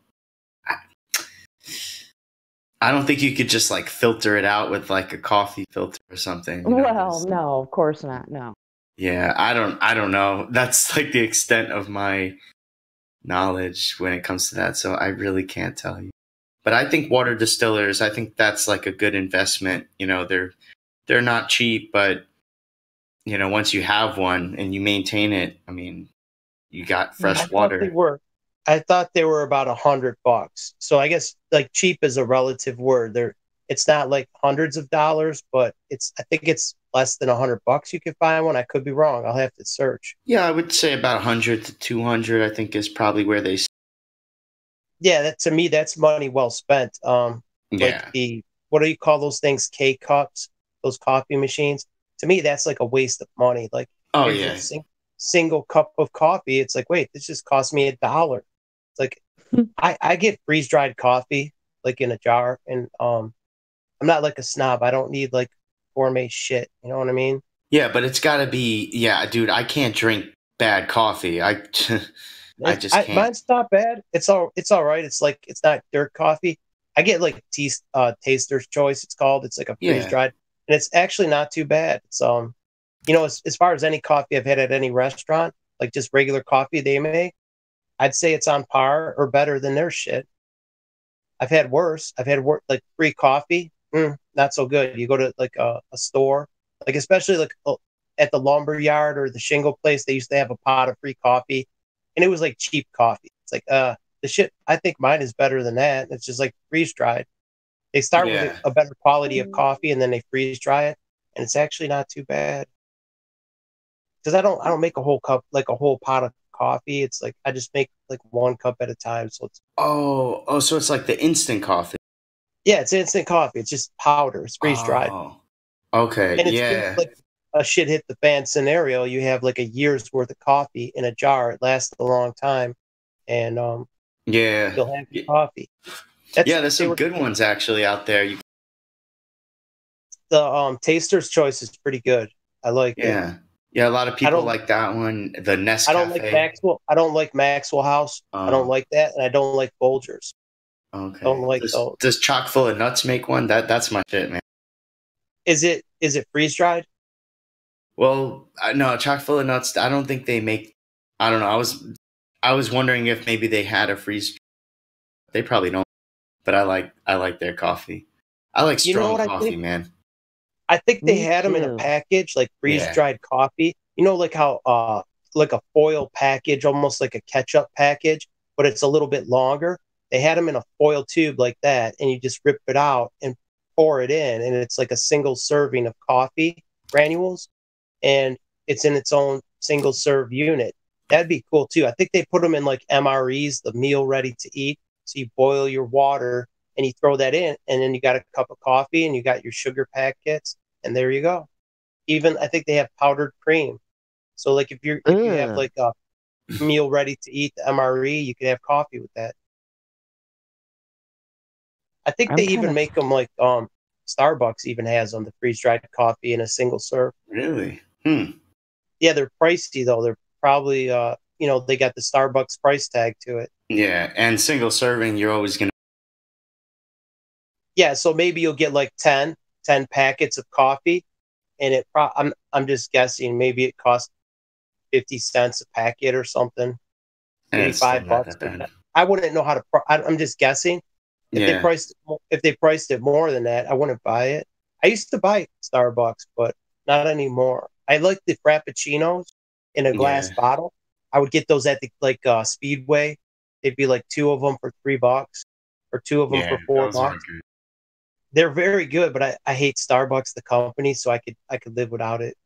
Yeah, you don't need those. It's all sugar mostly, anyway. I know. It's like, I don't live off of it, but it was something I enjoyed, but now I won't do it because they're on my shit list. Starbucks is like one of those libtard companies I don't want to support.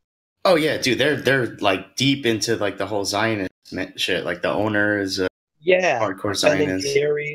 Like Ben and Jerry's, another one. They're killing the goyim. Here's some sugar ice cream, and From what I understand about their coffee, in the shops in Starbucks, they do have like a triple distilled system that they run their water through before they make the coffee. So, I mean, it's decent coffee, and I love the flavor myself too. But yeah, I have believe your own eyes is brought to you. Brought to you by anti-Starbucks. I have to admit, I do buy Starbucks blonde roast coffee. Their Christmas blend, but I do in the holiday anyway. season, that Christmas blend, oh man, it's so good. The Christmas blend is the best. Yeah, no, I like their coffee. I do.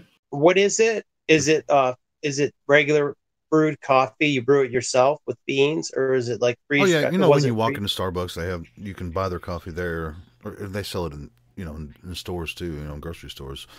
But yeah, what? Christmas blend, it's seasonal, so they only bring it out. But that is the best. I tried their coffee at their store, and it tasted burnt. It tasted burnt to me, like black. I like that myself. I like the really strong stuff. I'll go to Starbucks and I'll get a triple espresso and just drink it black. You like the dark roast beans? Yeah, I'll drink espresso. Yeah, I drink it black. No, I like cappuccinos too, but cappuccino has no sugar added. It's just the steamed milk.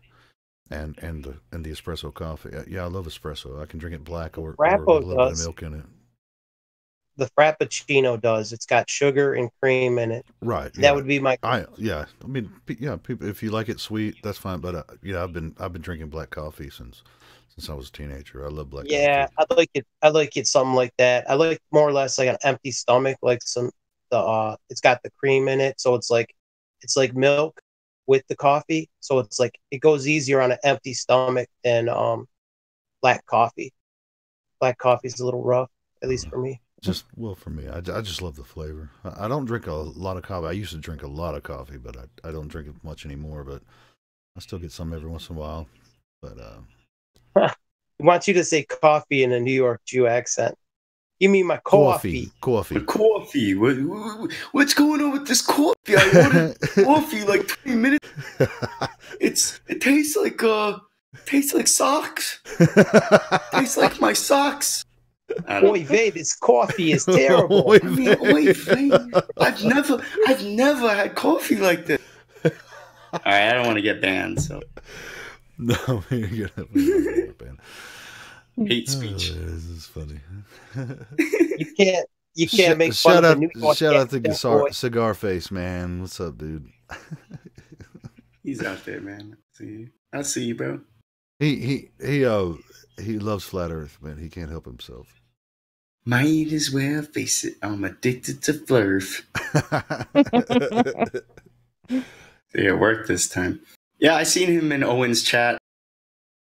Yo, actually, matter of fact, I'm Cigar Face since I'm on mic and you're in you were like, ban do gay. He was one of those guys in the chat going, ban do gay. There's something going on with your are you on your phone, Mitty? Because it's like skipping every once in a while. I can't like it. Oh, that's weird. No, it might be like my sensitivity, maybe. Yeah, check your settings because. All right, I'm gonna adjust that. Okay, hold up. Anyway, did you still see my new poem I made? I made a flat Earth poem. Oh yeah, this would be a good time to go ahead and read that. Let me post. Yeah, I'll let you do the honors, Helio. You got the better voice. You want me to read your poem for you? All right, here we go. I'd like you to do it because my voice is kind of shit. So. All right, well let's see what we got. Where did you post it? I'm trying to find it now. People posting. Oh, there it is. All right, here we go. This is Ron's poem. He wrote it yesterday. I guess the name of it is a flat Earth poem. Yeah, go with that. Well, that's what you put it. You guys that's see what it? I called. Can you guys see it on Steam? Okay. I'm not. I just threw something basic. Let me change the scene here. Oh, I'm sorry. I thought my mic was muted. I was testing my mic. All right, this is a poem by Ron Sheckelson called "A Flat Earth Poem." And let me go to here. Here we go. Welcome to Flat Earth, our beautiful home. It's flat and level, built under a dome. Undeniable proof of intelligent design. Give God his glory. He's truly divine. Psalm 19:1 and Werner von Braun. He worked for NASA, the devil's spawn, launching rockets, trying to break through because NASA means deceive in Hebrew. They made up this lie to hide our Creator. A compass won't function below the equator. The needle points north. We don't live on a sphere. The spinning globe Earth, where water adheres. Water is level when perfectly still. Proof of flat Earth is the biggest red pill. Stars move as a group around the North Pole like berries embedded in a clear jello mold. Antarctica starts near the edge of the Earth. Captain Cook sailed around all of its girth. It was 60,000 miles and took him 3 years. Off limits to everyone, the final frontier. The Antarctica Treaty prevents exploration. It's not on the flag of the United Nations. It's all being hidden right in front of your eyes, and everyone agrees that NASA lies. Everything's obvious after the fact, but once you go flat, there's no going back. Wow, that was great. Very man. well done, Helio. I try. Awesome. That's It's great, tight. Ron. That's Yeah. good stuff, Ron. Like it. Very tight. Dude, that was a good reading of it. I just put 60K miles. What do you think about the Jello bowl or Jello mold? Like a clear Jello mold, like berries embedded It's in a your clear art, Jello. man. You know. I know, but I'm not sure on it, and I could still alter it. It still rhymes, but the dome is like a bowl. You know, I'm kind of torn. Mold, bowl, they both rhyme. I don't know. I think it was pretty cool. What do you guys think, What do you man? guys think in the chat? What do you guys think Yeah, about that poem? if you say mold or bowl, should I change like clear Jello mold or clear Jello bowl? What do you think it should Becky be? likes mold. Yeah, Jason Mull said, "Now I want to hear Helio read Christmas stories. You want me to hear? You want to hear the what's that one? Just settled in for a long Christmas. What's the name of that? Anyway, 'Twas the night before. Twas the night Christmas. before Christmas, and all through the house, not a creature was stirring, not even a mouse."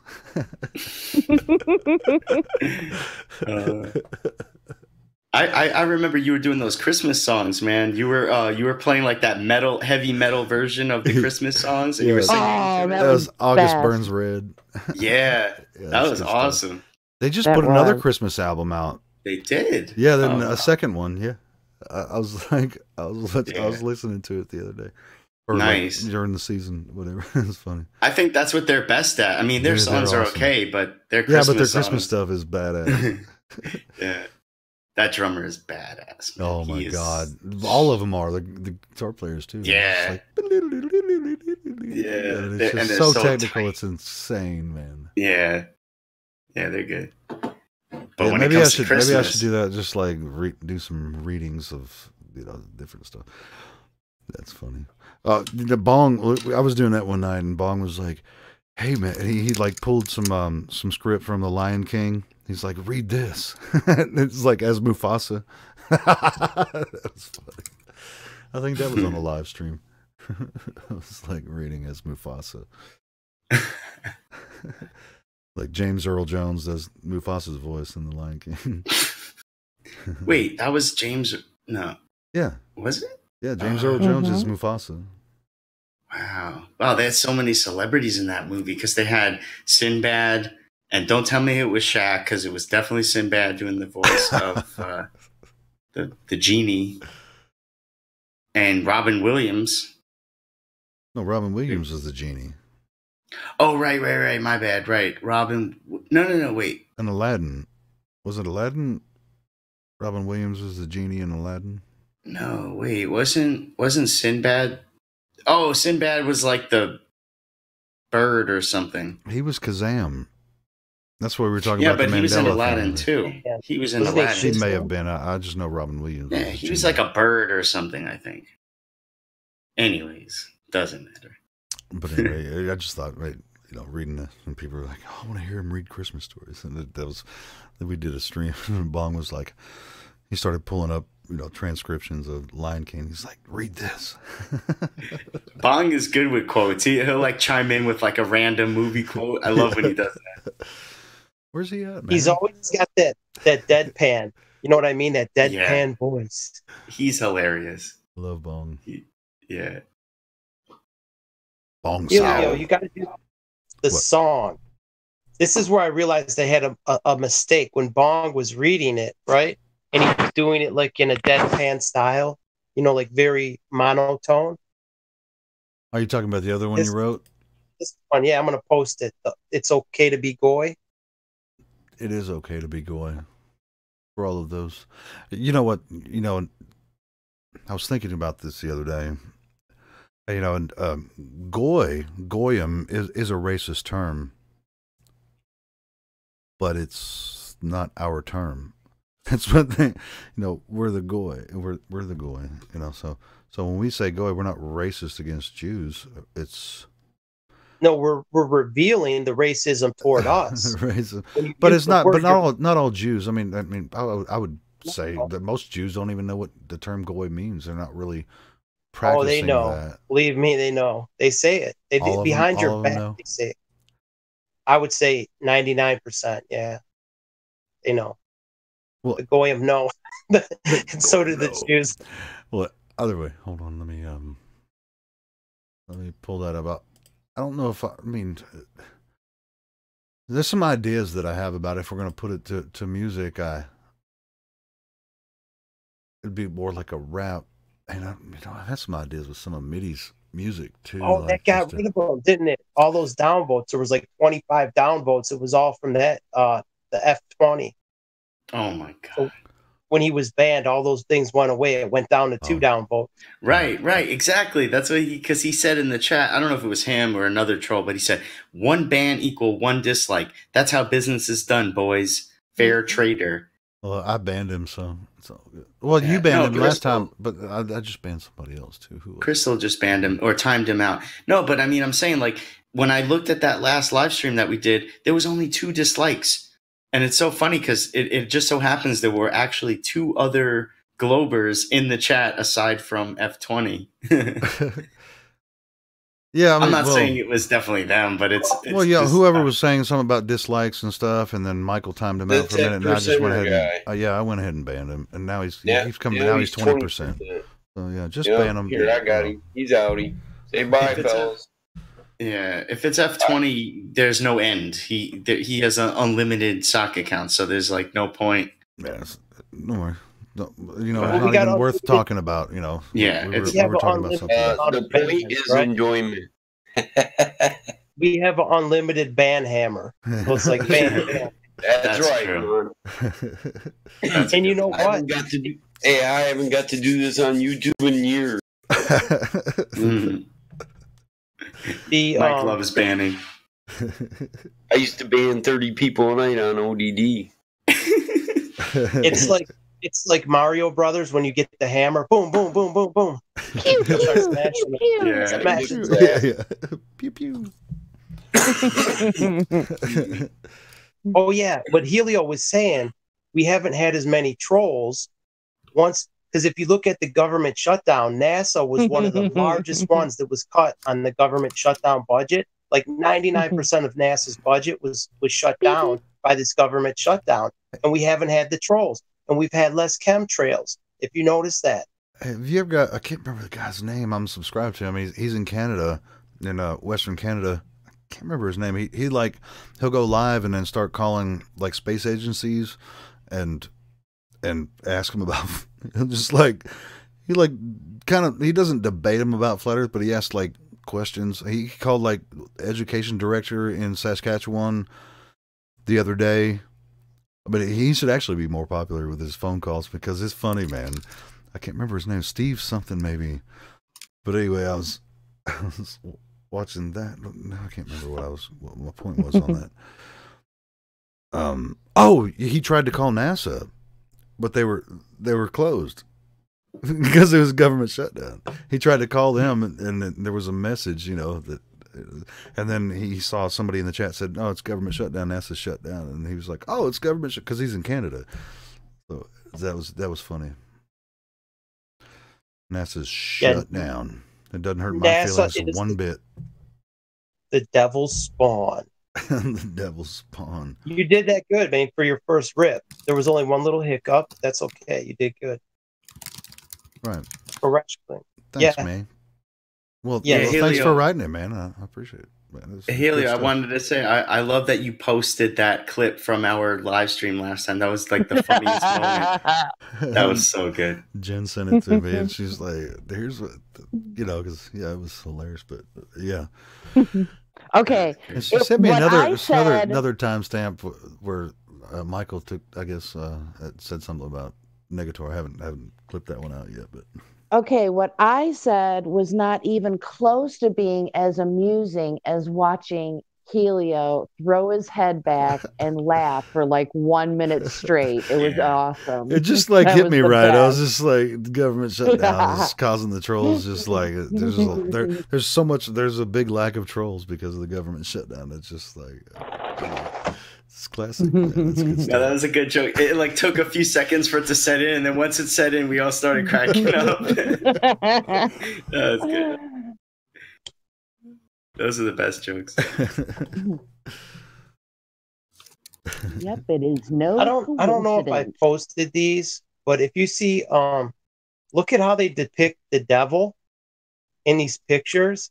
He has the hook nose, and do you think that there's something to that? The It's like hook Revelations nose. 2:9, 3:9. It's like, wait a minute. Honestly, Whoa. if the devil did have offspring with Eve, they would take on that trait. And it's like there might be something to it. You know what I'm saying?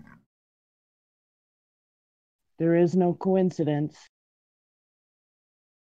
Well, there's the devil. I mean, that's Hey, you should post that shekel picture right afterwards.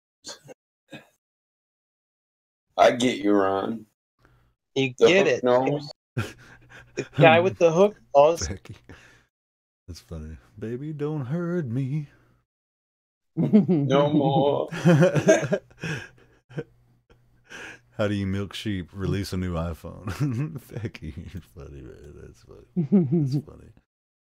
Milk sheep. That is funny. NASA just announced a new discovery. Which one do you have? Becky uses the iPhone. Was it a number 5?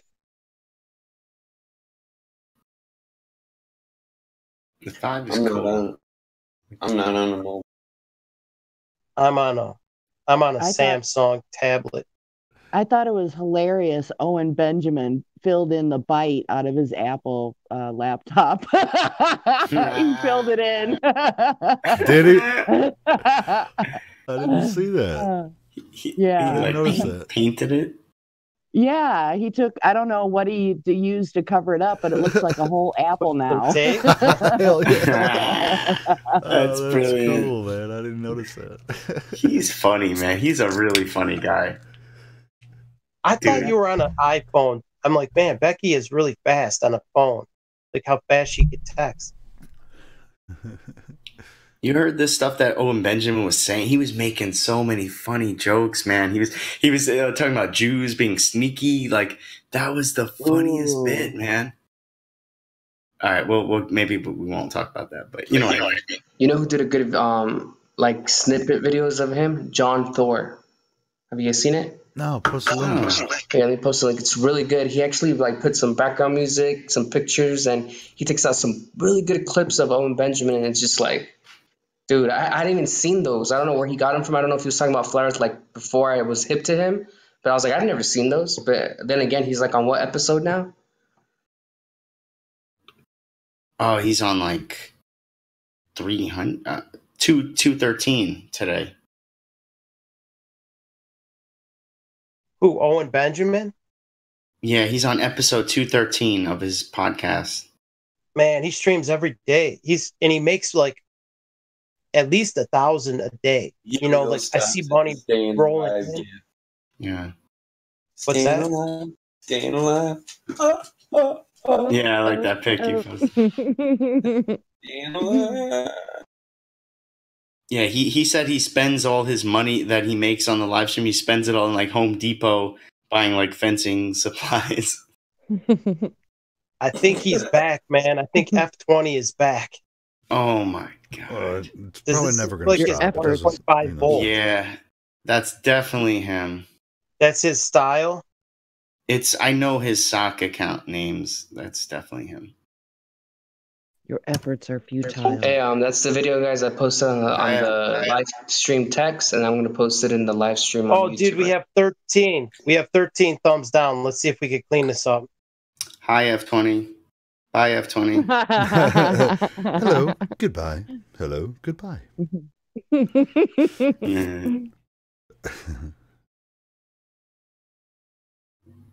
What's with these trolls, man? It's strange that you got trolls with only 20 people. You got this one troll. It's like, what the hell? Now there's 16. You're on a budget. Yeah, they're on a budget. They have limited budget because of the government shutdown. 1.5 F20 is a gauge of wire. 5S. I guess he's getting money from the black projects. He's getting money from Israel. That's what he's getting money from. I guarantee he's from Tel Aviv. Maybe. A lot of trolls are, man. I'm telling you, a lot of trolls come out of Israel. Right. They have this program where they pay you to like go online and make like opinion. Like it was like in the mainstream news. I saw a report about that. They tried to make it so innocent. They're like, oh, so this is something cool that some Israeli students are doing. They're making a little extra bucks on the side, just clicking like buttons and, putting their opinions out there. And they try to make it so it like innocent. And it's like, dude, come on. Well, I mean, you can, there are companies that will, you can pay them a couple $100 and they'll have a room full of people create different accounts and subscribe to your YouTube channel and hit likes, for a certain amount of time and they'll artificially inflate your channel. I mean, that's one thing. That's one thing, Helio, but you're doing that to inflate your own ego. But in this case, they're using it to actually like push their they're pushing their political agendas and stuff. They've been doing that. It's crazy. They get paid by the government to do it. Is that what you're saying? Yeah, I mean, I don't even know. Man, it's like, what is the government anymore? Because the government is controlled by these industries. Right. They have so much control over them. We live under a corporate fascist state. Right. You have these big industries that they can regulate their competition out of the market. So, and this happens in a lot of different industries. So like, what is government if it's just you just have lobbyists that suck the blood out of it? Yeah, and it's like I don't like the term illegal, but I would love to limit lobbying. Well, dude, to a point where it's not even near as effective as it is. It's bribery. We're just calling it a different name. I mean, that's my impression of it, at least. Especially, they have in Washington D.C. they have 500 to 600 congressmen and senators and 20 to 30,000 lobbyists that live there, and their job is to influence these congressmen all day long. And you never hear about them. That's the funny thing. They never do like a story on them. You never see an interview with them. It's their fucking job to influence public opinion and public policy and all that stuff. They get paid to bug the shit out of these senators and congressmen. Well, they're bribing them. They're giving them, they're treating them to meals. They're giving them some, who knows what kind of services or whatever they're getting. Right. And some these congressmen and senators have a salary once they're elected to office, which is it's pretty big salary. Like Congress, I think they're like $180,000 a year for each congressman or whatever. Really? But yeah, it's pretty elaborate. Isn't that like what the president's supposed to get or something? Well, I think they've raised in recent years. They've raised the salary for the president. It used to be like 400 and something thousand a year. Oh, okay. But I think it's Trump raised. Trump raised that shit. He's like, yeah, that's not gonna work for me. He's like, that's pocket change, dude. Trump works for free, dude. He doesn't take a check. Oh yeah. What's he do with the money? He has to take a check. It's part of the budget. Okay. He donates it to He takes $1 and he donates the rest to like charities because he don't really need it. I mean, he's just doing it for publicity. What I was getting at is they have their salary, whether it be $100,000 to $200,000 a year, these different senators and congressmen. But they go in, little people. A lot of them, like Nancy Pelosi or whatever. I don't know a lot of. I actually stopped following this shit a long time ago. But they when they come out of office, if they ever do leave office, they're fucking millionaires, man. Yeah, Paul Ryan went in as a young congressman, had no money, and 17 years later, he's worth millions of dollars, like 20 or 30 million. It's like, wait, how did you get all that money off of what, $100,000 a year for 20 years? Where did you get all this money? Right. So there you go. So if the shit he shows, he's probably got much more in like offshore accounts that he doesn't show. You know what I mean? Right. Like his bribe money probably goes straight to a Swiss bank account. Well, and the ones that are bribing him know how to send the money to him. That they'll teach him. Those are the lobbyists. Well, yeah, the That's what I'm lobbyists. saying. Yeah, that's what I'm saying. They live there. Their job is to influence government, for the corporations or the banking systems, whatever. They live there. I mean, there's 20 to 30, 40,000 lobbyists that live in Washington D.C. and their job is to influence these congressmen. So it's, I mean, what are we supposed to? I mean, oh, I elected this person. Well, I mean, it's pretty on TV. He wears a suit and he says words well, and I trust him. And then Right, they have exactly. Democrats, Republicans. It's no, he is better at like they're actually they really give a shit about you. I mean, Right, and it's like a joke because it's like, meanwhile, we're giving them our money, we're giving them a share of our money that we're earning, and meanwhile, they're getting way more money from these outside influences that have nothing to do with like the people's interests, and that's all right. There is where government fails before you even getting into the voting system and all the other stuff, right? All the other fraud that's going on. Oh yeah, they people like Paul Ryan, these lifers. I thought he would be a lifer, but something forced him out of government. I think they were talking about that. They say watch for all the resignations in government and CEO, and there has been a lot. Like the QAnon thing. People are saying that's what he was saying. The QAnon was saying there's going to be a lot of resignations and corporate CEO resignations, and that has been happening a very, very high amount. And like people not running for reelection, like Jeff Flake, Paul Ryan and Jeff Flake, they had a lot of years ahead of them. If they went as long as John McCain, they still had like maybe 30 more years. And especially Paul Ryan, he was the Speaker of the House. They just don't give that up. So maybe he was forced out, I think. I don't have much hope in the government fixing itself. Maybe they're taking some of these people and you think it? You would think it. At a certain point with all these, there should be term limits on senators. 1, maybe 2 terms at 2 at the most, and congressmen. U.S. Congress. Well, the Congress is the Senate. I mean, there's 2 branches of Congress, and one is the Senate. But there should be term limits, man. 2 terms at the most. Oh, That's sure, it. Dude. That's it. 2 terms. There should be no lifetime congressman.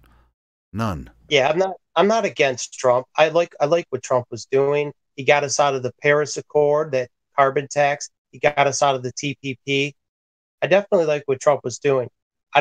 As long as he doesn't get us in any wars, then I'm good. It's like no wars, dude. It's too late, no man. wars. He's already done it. Where? It's under the radar. I thought Man, the war's still going on. He's continuing the war under the radar. I mean, it hasn't been sensationalized. Like the bombing of Syria and all that shit like was going on under Obama. For some reason, he was a magic president that. Well, we'll see what happens. Was the biggest dude. drone war president of ever, and he just. I'll take a drone war rather than Americans being killed. I don't want anybody killed, but especially I don't want to get Americans killed. I don't think we should be in these other countries. Let Israel do their own dirty work. But you got to remember, dude, Americans are under attack right now. Like the city of Paradise, California, many people are missing. A lot of them were dead. I think there was 1,000 reported dead, but there's many more, like 50,000, between 20 and 50,000, that no one can find them. They're not on Facebook.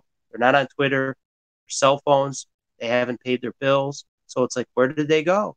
They just went missing. Like people just don't. Here, I'm going to just stop paying my cell phone bill. Not going to log into Facebook. Not going to return emails. They're just missing. They went gone. I think they're dead and they're underreported. That's very similar to what happened in Houston with the hurricane. With the flood, yeah, the hurricane. People were washed out into the ocean and no one's seen them again. This is like a crypto genocide. It's not, no one knows what's happening. I don't know. Where are they? I don't know. They're gone. Yeah, they turned them into dust. Poof, gone. Well, FEMA's got it figured out, man. Just trust FEMA. It's all good. I mean, there ain't no fighting this, dude. It's not like, okay, you want to go house to house and clear out these houses? They don't have to do that. They could just go zap, zap, zap, zap, zap, zap. Done, done. You know what I mean? Yeah. pretty crazy, man. Yeah, but I mean, what tools do we have at hand besides How what do we're we doing now? fight it? Speaking about How it, do we yeah. fight it? The only thing we can do Like, is how do talk I about stop? it. Yeah, it's like, well, that's the thing. I mean, if we talk about it, maybe they'll be less or more reluctant to pull the trigger because people will know that this weapon exists and they can't have plausible deniability. People will say, no, that was a fucking weapon strike. Look at everything is toasted, the house is turned into ashes, and the fucking trees didn't burn. You know what I mean? You could just tell what it looks like because by now we've seen thousands of houses that have been destroyed, thousands, even buildings. There was a Kmart building totally turned into nothing. Yeah. You know what I mean? It's like, yeah, but it was in the middle of a huge parking lot. It's just like a forest fire did that. All right, the Kmart is completely gone, but a forest fire did it, and the trees are still there.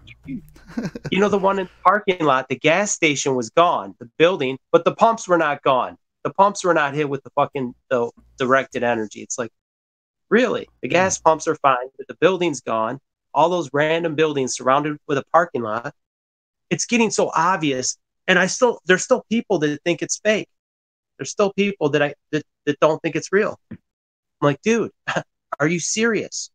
Like, I don't know how the technology works. Just because I'm like, here, it has a diode and it has a crystal, and you pump 10,000 watts through here and you aim it, and things will turn to dust. It's like, okay, I'm not sure all the mechanics behind it, but I know it turns shit like things into dust.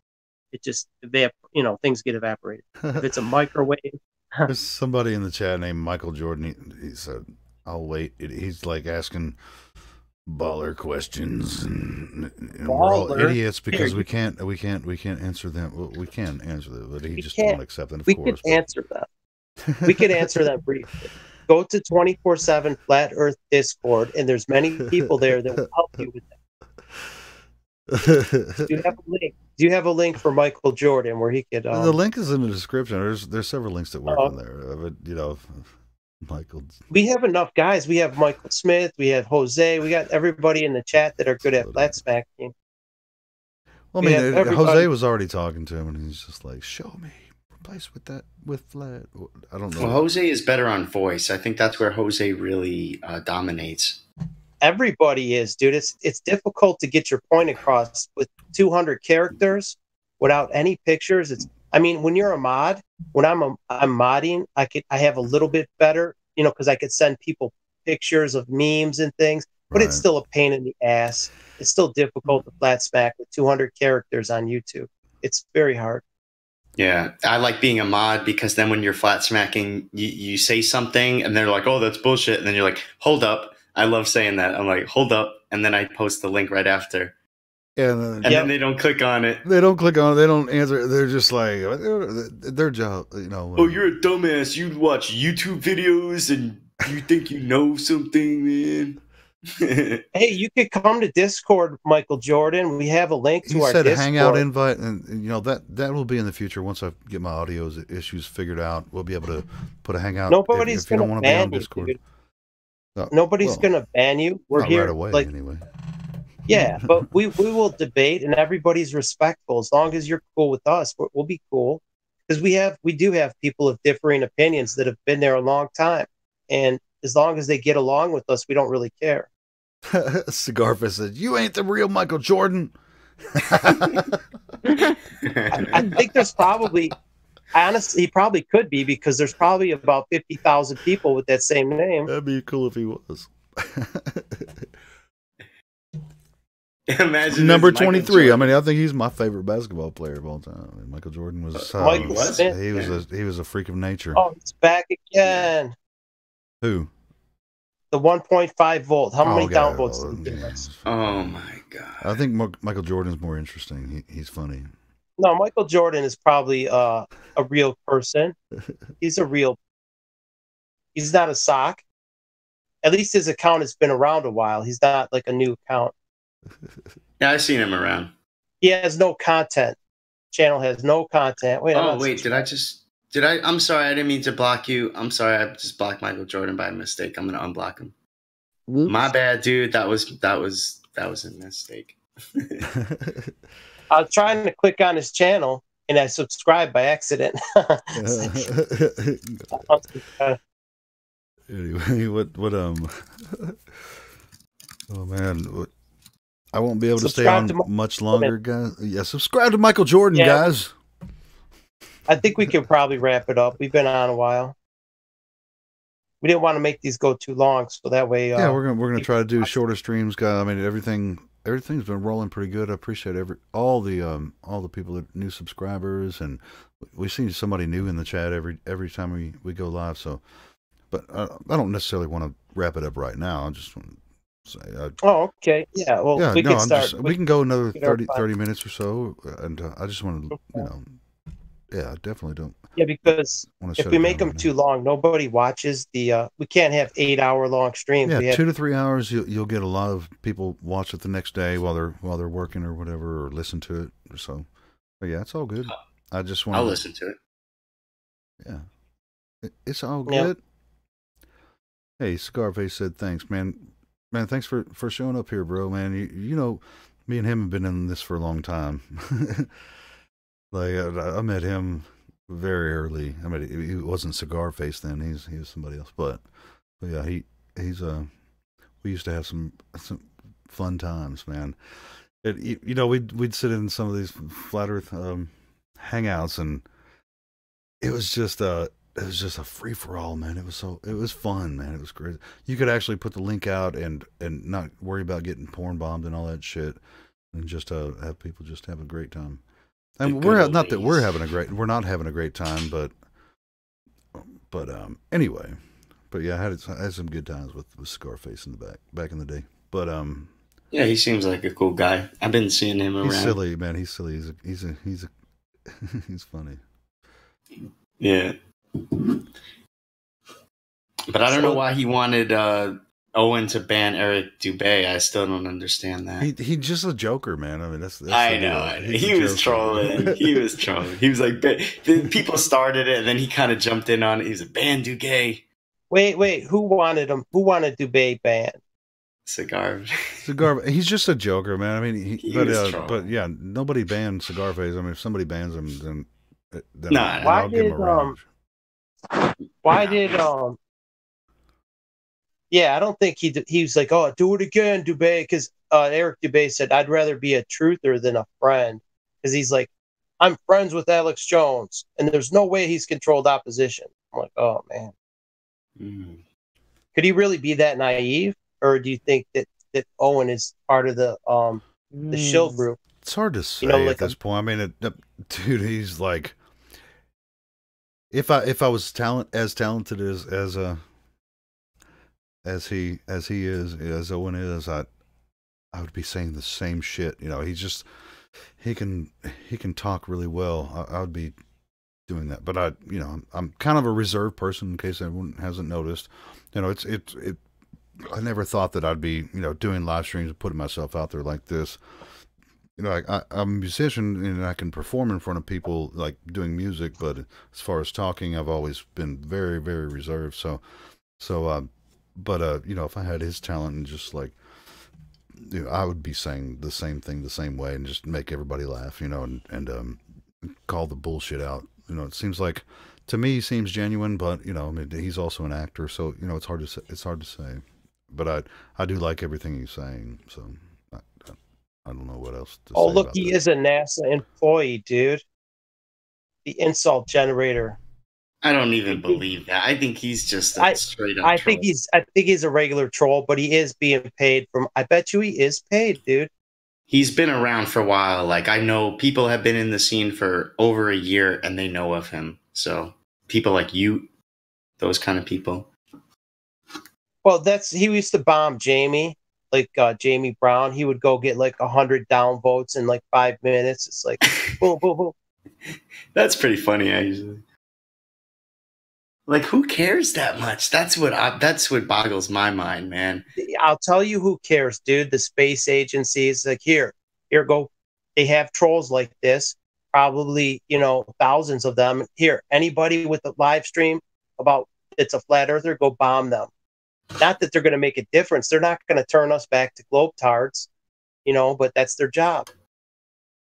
in case there was anyone here that's on the fence, maybe to dissuade them, but it's not working very well. So the next step is just shutting down accounts, what they've been doing to people like Dubé.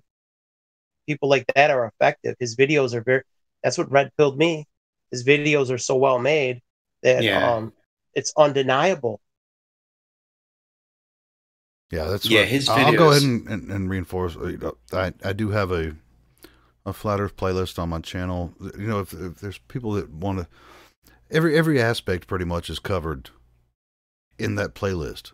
So it's hours of video, but I mean, as far as like you want to debate, ask questions or whatever, you know, do it in their comments. You know, I mean, watch those videos and go in the comment section. There's plenty of people to debate in there, you know. But not that you can't come in here and ask questions, you know. But seriously, I mean, most of the questions are answered in that playlist, man. As far as Flat Earth goes, I mean, I couldn't really make a better video about Flat Earth than everything on my Research Flat Earth channel or playlist there. Yeah, I just posted the link in the chat.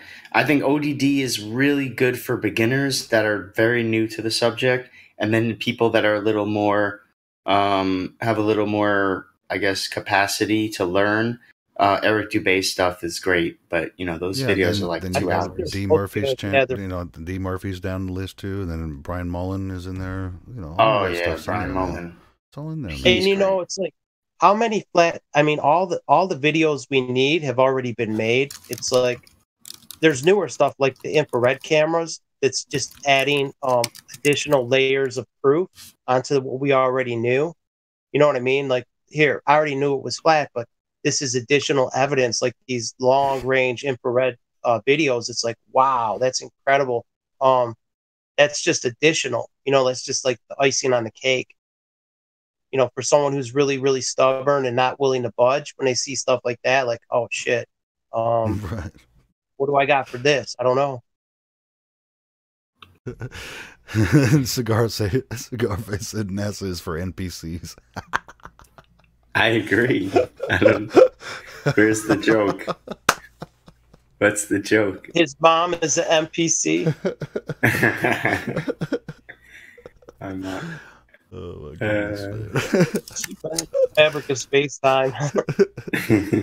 You know, it's I named this one Space Time Continues. I just come up with, I'm like, what am I going to name this episode? It doesn't necessarily have to be relevant, because our conversation never really goes into a certain direction. I mean, unless we have a focus topic we want to do, then I'll name it that. But yeah, just Space Time Continues. Topic. Which was, I had something I wanted to touch on, but I kind of forgot it. I think it was something to do with the yellow vest movement and the Brexit vote, but it kind of, I think we touched on it yesterday.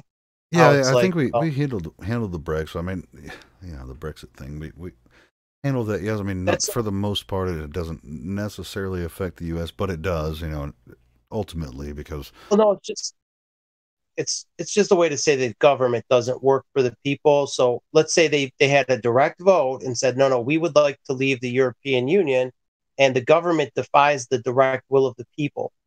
That's why I think that was like a form of direct democracy that was denied by the fake representative government. They didn't have a direct democracy to enter into the European Union. No, what I'm saying is, would you rather be, what position would you rather be in? Would you rather have self-determination, or would you rather have an elected official determine your, to determine your future? I don't trust someone. I'm not a backseat driver. I don't want someone to drive for me. I want to determine my own future.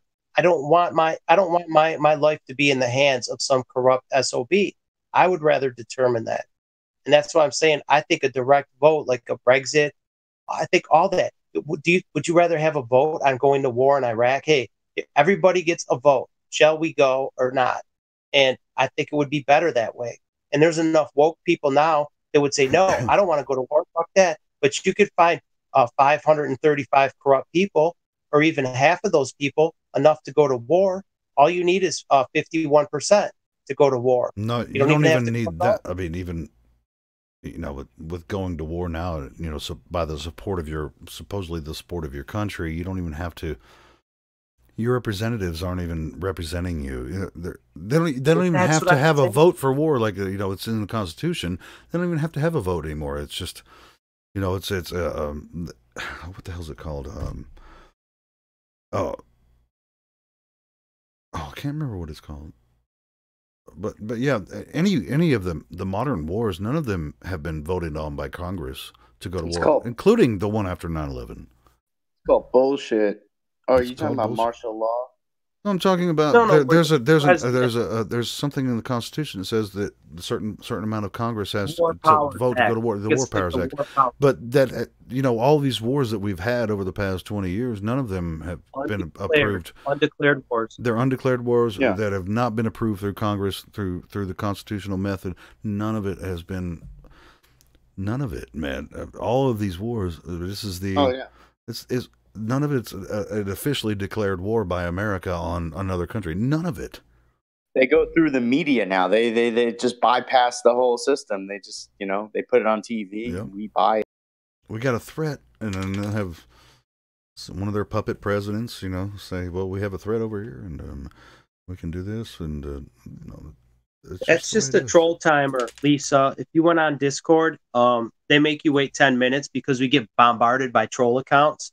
And then if you want to speak, go to the voice check-in and somebody will give you a role. There's one of the moderators, Jose, is an admin, and me and Helio were moderators. Yeah, people are joining the Flutter Discord now. Go, yeah, that you're gonna have a time, 10 minutes before you can post and all that stuff. But yeah, if you want to roll, you have to speak in voice. Yeah, just let us know that you're from YouTube, and then we'll hook you up. Yeah, he told us his email. What's that? His email is Jose MJ Spherical Wizard at gmail.com. Sounds like a troll account. Yeah, Becky was cool. I'm glad you came over. She's one of our active users, and she's a lot of fun. Yeah, she's very cool. I like her a lot. She brings the party, man. It's never dull when Becky's around. Yeah, she's funny. Yeah, she's got a great sense of humor, great personality. I would love for her to join us, but she doesn't want to join in the live stream. That's fine.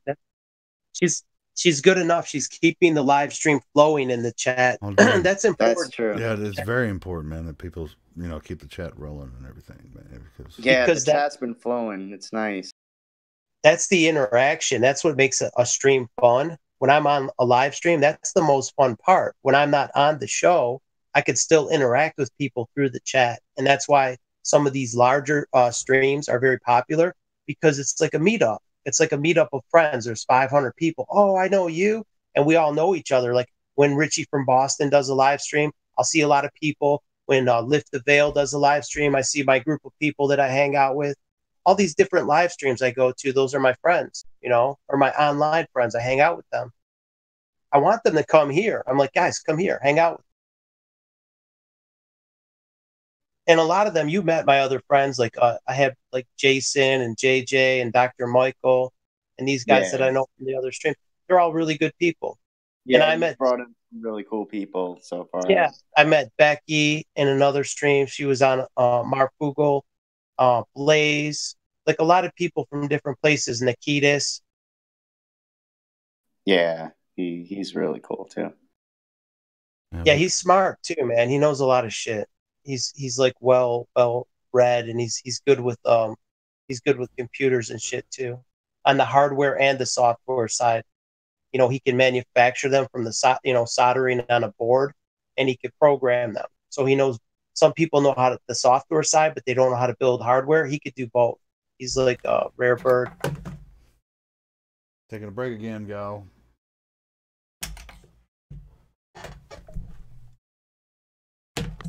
Oh man, I was gonna take I'm still here. I got my phone. I switch over to my phone from my laptop. Oh, look, we got him again, man. Hit that dislike. Oh my god. Is this F20 again? Yeah, it's all him. Man, he's got a lot of socks in that drawer. That sock Seriously. account is full. I think that's Kosho. Maybe that's Kosho. Nah, because I don't think so. Because like Kosho doesn't take that approach because he's, he tries to finagle his way in, and like tries Yeah, to it's not finagle the Kosho. This motion. guy F20, the guy with the soccer accounts, he's been trolling Flat Earth for 3 years. He said that's why me and Michael J. Smith know him really well from ODD Livestream. He's the mod over there. So yeah, it's just the troll dude. Dude, So he's got us beat.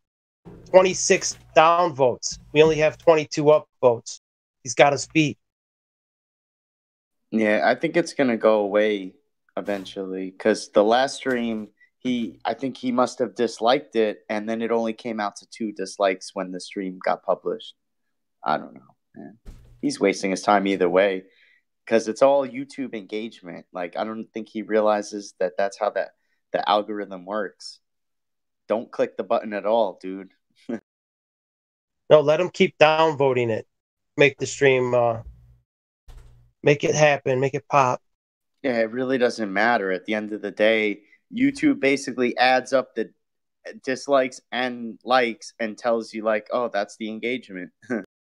No, but you know what? If somebody was coming here for the first time, they're like 26 downvotes. Oh, I'm leaving. This is lame. You know what I mean? Like, it'll keep new people. If I see a stream and there's like 20 people watching and it's got 26 downvotes, I'm probably not going to stay. I'm like, it's probably gay. Yeah, I know what you're saying, but if it's a flat Earth stream, a lot of the flat Earthers are kind of hip to what's going on, and they're like, "Oh, it's probably some automated Glober, or just some automated troll stuff going on." That's what I think, man. Oh man, here he is again. Sometimes there's more dislikes than the people in the room. It's like, how is that even possible? Unless you have some, I don't even want to call him what I want to call him, but you have people like that that they get banned, so then they go on another account. Whatever, man. Let's not even paying him any mind. He's such a loser. Seriously. No, I'm just saying the people, the trolls, whatever trolls there are, we'll just keep smoking the trolls. We know their game. We know what they're doing. Let's see. I think he didn't have time to vote. Yeah. You got pretty autistic. Hey, real quick, Michael Jordan, you keep saying that you're waiting, but that's a lie because you haven't even joined the server that I sent you a link for. Because there's this thing called members log where I can check to see if anyone's joined in like the last couple days, and you haven't joined. So click on the link I keep posting, make an account if you don't have a Discord, and if you have one, join the server, and I'll see you when you get in there. Ooh. Challenge accepted. Step up, Michael Jordan. That's one hell of a name, man. You really got to live up to that name, dude. He couldn't carry Michael Jordan's jockstrap, dude.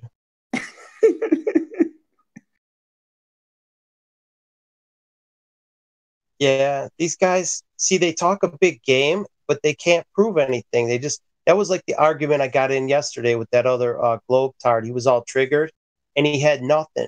He had nothing, just ad hominem, bullshit, calling names. Not one provable fact, nothing.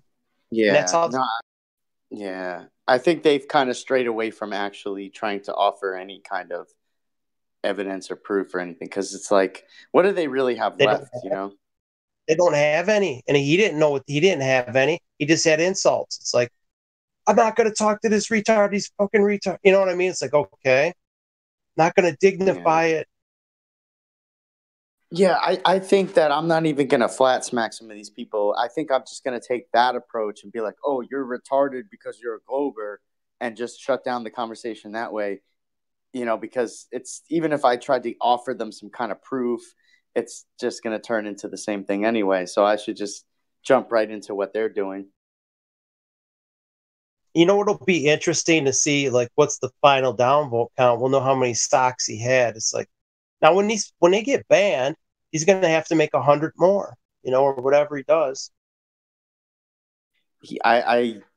When you have no life, like, that literally is your life. Like this is his life right now. Like that's why I keep saying he has no life. Like literally he's sitting there like, okay, I'm gonna make a new account. I'm gonna do like, that's his life. That's the sad. It's sad. I don't even want to talk about it. Yeah, because you know what? Because then it takes away from what we're doing, because we're actually talking about stuff, and we're actually doing a live stream, and we're covering some interesting topics. And the more we talk about these people, the more it kind of takes away from how far we could go with this stuff. The funny thing is, everybody in here is already woke. Everyone's already red pilled. You know what I mean? He's not going to influence anybody. These are all basically people from 24/7. Yeah, that's true. I mean, we could just let him do his thing, and which is basically what I did last time. I just let him roll for I don't even know how long, but then he started getting like, it was just getting a little excessive. It was getting into like blasphemy. It's like, there's no reason, man, whether you believe in this stuff or not. That's just uncalled for. Yeah, I agree. It was, well, maybe he didn't get into his other sock accounts because we didn't ban him the first day, and he stayed in that same sock account, and we only had 2 downvotes. But then when he started getting banned, he kept coming back and going bing, bing, bing, bing. He was dipping into his other sock accounts. There's no limit. I don't even, it's not even like, just imagine it's infinite. Yeah, it's not. I mean, you should expect, to get some trolls every once in a while, and it's fun to play with them and all that stuff sometimes. But yeah, it's not a. This guy's not even fun. That's what started the whole thing yesterday or the other day, where I was like, can we get some better Globers in here? That was like what started the whole joke. Yeah, we got budget trolls in here today. Yeah, it's not getting paid anymore. Poor man's troll.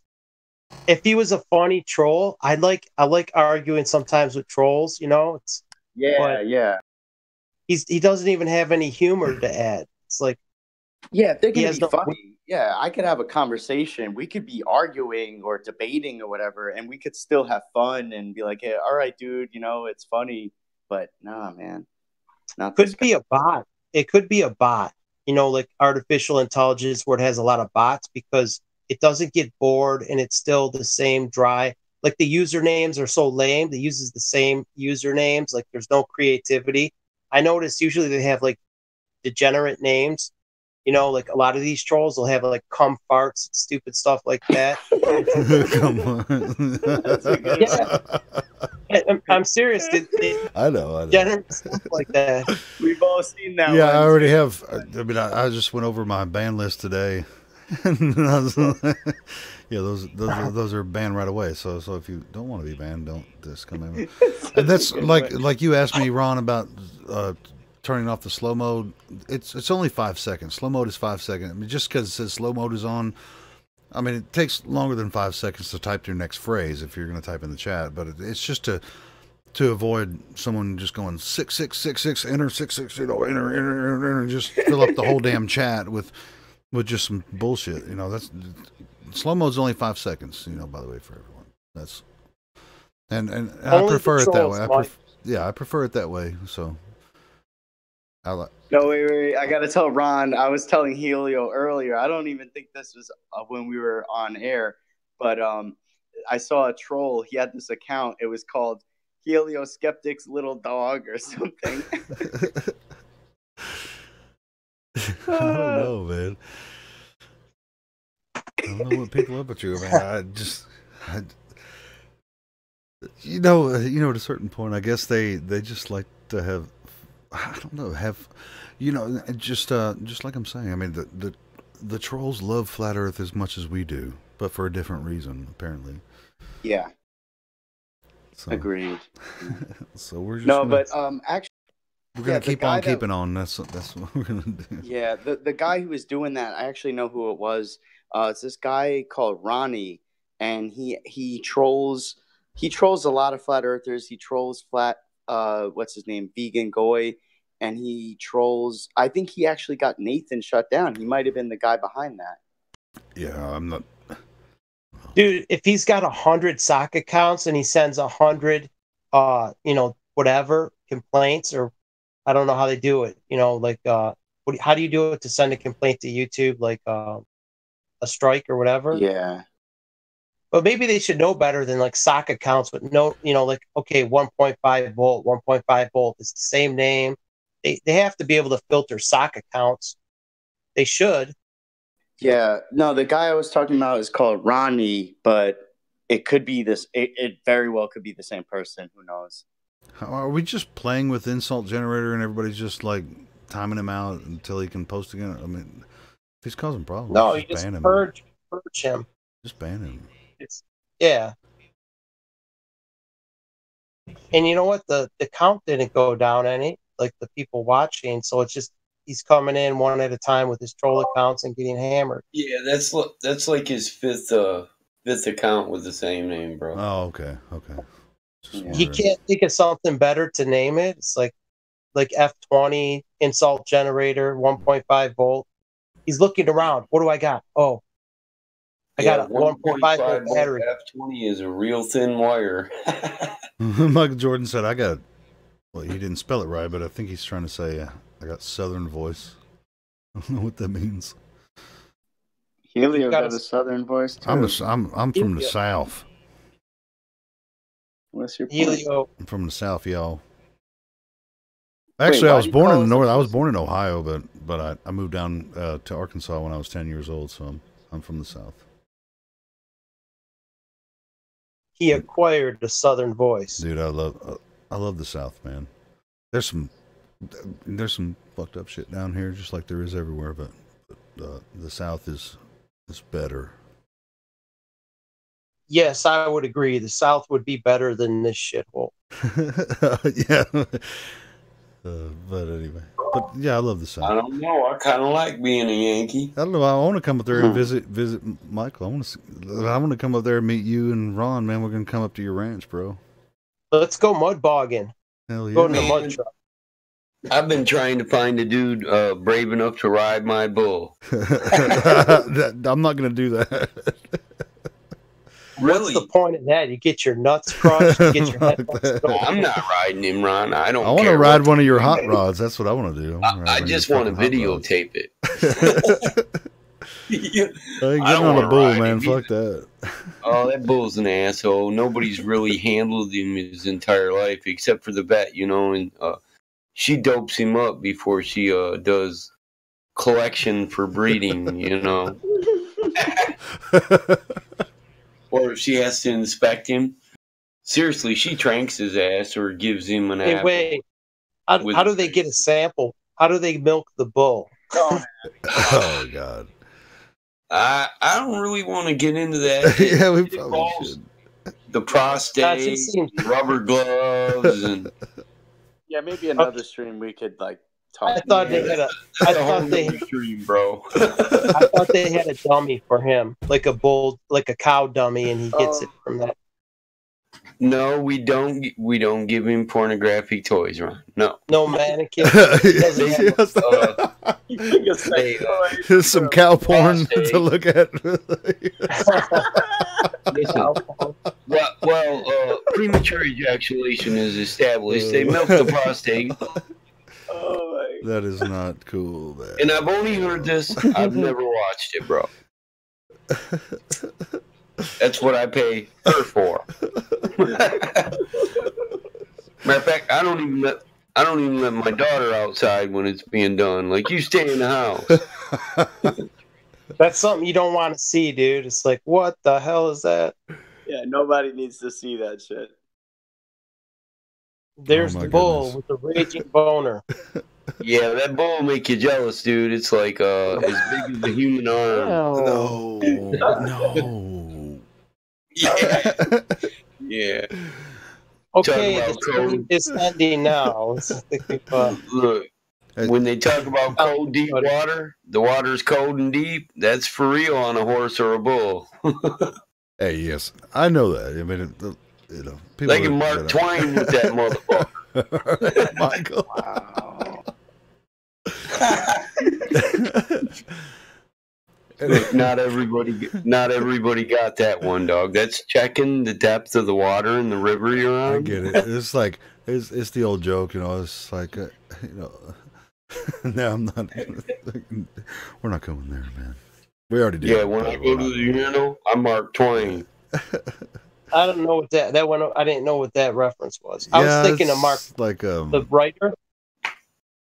It's like no, I'm not even gonna go there. Marking Twain is recording the depth of the water when you're on a river in a riverboat.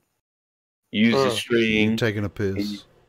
You drop a weight all the way to the bottom. Mark Twain means you're touching the bottom of the river, son. The bottom of the body of water. Anyway, so yeah, we're gonna get off that. So what were we talking about again before the bull semen sheep thing came balls, dude. Sheep balls. People eat sheep balls. What? They eat Sweet bread. Yeah, I mean, what is that? Cow balls. Rocky Mountain oysters. Rocky Mountain oysters. Becky said sheep balls are called sweet breads. Yeah, I mean, it can be considered a delicacy if you know if you eat them. I mean, I saw it on Fear Factor. I mean, it was deep fried balls. Wow. Huevos. Those are called huevos. Huevos. That's some Spanish terminology. It's like eggs. Those are the deep fried balls. Huevos. Mucho grande huevos. Oh wait, I think that was in a movie. He's like, "You just ate the most bull balls I've ever seen anybody eat." It was like Chevy Chase. He thought they were meatballs or something, and they were bull balls. He's like, oh. Yeah, they told him they were Rocky Mountain oysters. Yeah, right. He said, "I love oysters." I remember. I got one of them old big ass disc players where it's as big as a record, and you stick the whole cover in. I've seen those, dude. I've seen those before. It ejects the cover and you watch it. I got I got every Chevy Chase movie there is on one of those. That's crazy, dude. How does it play with that big disc? Is it it's pretty much the reason a CD is a CD is because of those. The first digital disc were not compact. So a CD is a compact disc. Yeah, I remember they used to be like they first came out as movie players. They were like the size of a record, and they were they were thick. Are they thick? My friend had one of those. I don't know. Yeah, they're pretty thick. They're like an 1/8 inch thick. You know, they're a little bit more. I'll Google they're pretty big. Is that laser disc or is it laser disc? That's what it's called. Video disc. Okay. Yeah, it's RCA laser disc. Like they were huge. They were like a record, but it was a movie. Yeah. See, it's like a big even a compact disc is not that compact. It takes up a lot of space. When you got like 50 See the width of the door on that machine? That's how big the disc is. They're literally as big as a record. See, nowadays you can make them really compact. Like have you ever seen those really small CD-ROMs? They're like 2 inches. You could probably put shit on there. I'm sure you can make those. This is what I mean. Why it's a CD? It's a compact disc. This is why it's a compact. Okay, that's the machine. Yeah, well, wait till this other one loads up, and you'll see how big they are. Is that like a record player? You put it on top, or do you load it in a tray? You take these discs don't come out of the case. The machine takes it out of the case. You stick the whole case in, and then the machine ejects it. The case. Well, the disc stays in there. Wow. When the movie's done, you stick the case back in there. That's so you don't touch it. You don't get any fingerprints on it. Yeah. But literally, look how big that is. That is really big, yeah. Yeah, I remember that shit. I had a Rocky one. I had Rocky on Laserdisc, and I just hung it up in my room because it looked. Yeah, dude, I got my dad. I got a cabin up north, but when they came out with VCR tapes, this rental place was selling all their players and disc, and my dad bought it all. I was like, "What the hell you buy all that crap for, Dad?" I like them movies. I like them movies. I got like 30 copies of Caddyshack on this thing. What's slowly coming back are records. Yeah. Like my sister bought me this record player for last year's Christmas, and it's upgraded. It comes with Bluetooth, so you can like hear music through the speakers of like Bluetooth, or you can have like records on it. And so far, I only have like 5 records collected, but it's Damn, dude, that is cool. that's a big disc, man. A big holy shit. Yeah, Jose, that's awesome. Records, there's just something about them that they sound amazing, dude. What do you mean, vinyl records? Yeah, dude, they sound different. Like it gives me that like feeling of like the old days. Like You they know used what to it is, Jose? Yeah, It's that's why I like my record player. analog music versus digital music is different. The digital music is compressed. Yep. You get a warmer tone from the analog. It's like a more true sound. Yeah, exactly. There's more harmonic frequency. Hey, you know the funny thing about those big ass disc players are the discs last longer, and so do the players. Nowadays, you can buy a cheap CD player, and it might work only a month. You know, I got 70s that still work, and all the discs work too. You're saying the machine is more well built than today, but the disc. So you're saying they put more thought into it. They were meant to be permanent.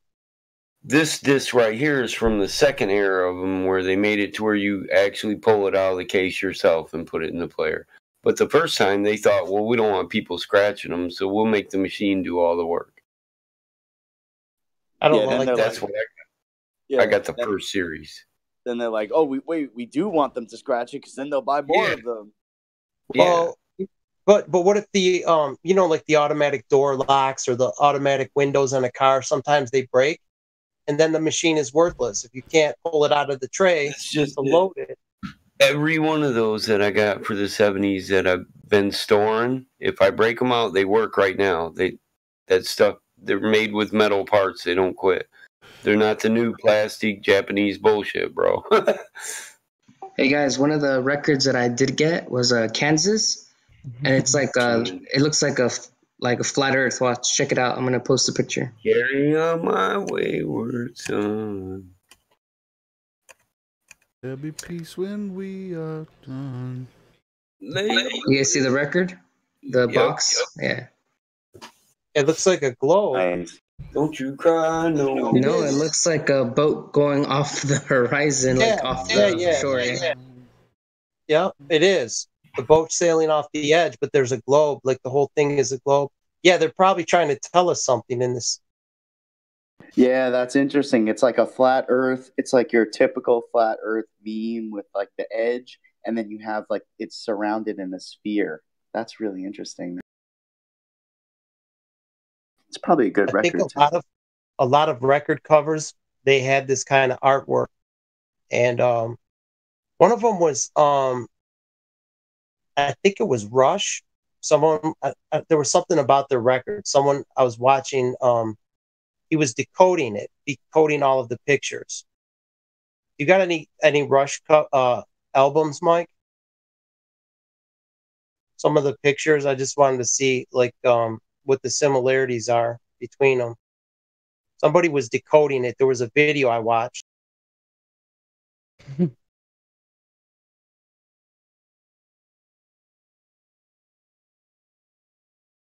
The goat. So the goat balls. real. Oh, he's back. I wonder if he's back on YouTube. I left YouTube for a minute. I wanted to see that big laser disc player. Yeah, I got a couple of vinyls. I got like some Metallica vinyls. I think I got Master of Puppets and Injustice for All. Nice. Yeah, my uncle, he used to collect all of, like the 80s metal records.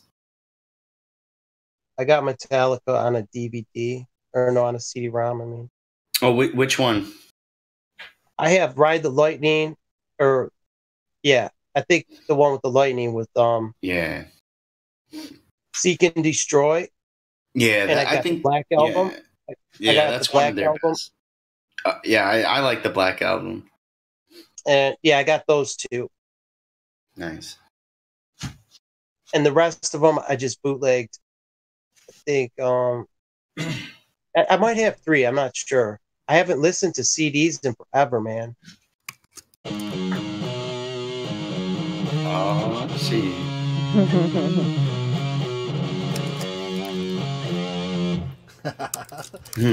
That's Squealio. Squealio in the house. I don't remember. I don't even know how to play it. I was just playing. You were playing Am I Evil the other day. Oh, which wait, is Helio, not really. Helio, can you give it a go again? I kind of missed it, but that was Carry On My Wayward, right? Yeah.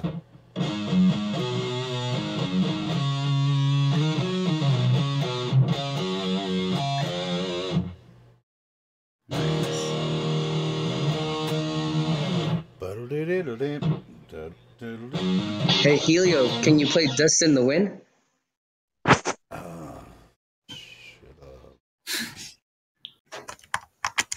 You got a nice tone No, there. I don't know it, but I know some of the lyrics. That was Kid Rock. You could hear my whistle thumping.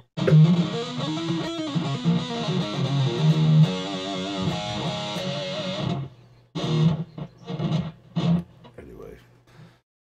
Oh, what you were talking about?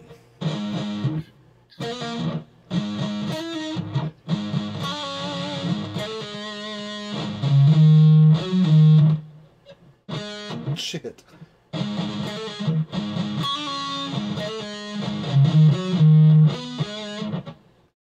It's Am I Evil? And then That's Seek and Destroy. You almost got it. Yeah, Oh, that's yeah, Seek and that was Destroy. Yeah. right. That was, yeah. And then he does that little blues scale in there. You know what I'm talking about? He hits that chromatic. Yeah. That's He doubles up the thing. He can destroy. Hey, you want to see an album that's worth some money? yeah. Yeah.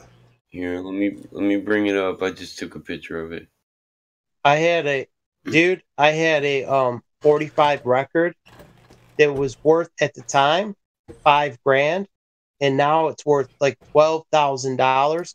There was 3 of them, brand new in the sleeve, and I didn't know it. I was looking at like 100,000 records. They were all like mostly 45 records, and I was hunting for stuff that I recognized, and I didn't know. This was a long time ago, about 7 years ago. I didn't know shit.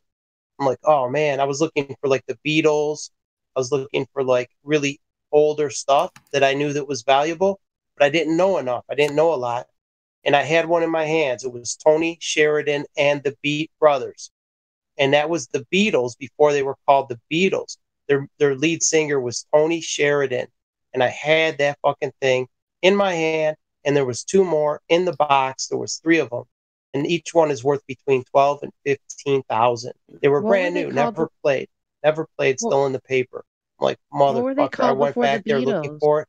I couldn't find it.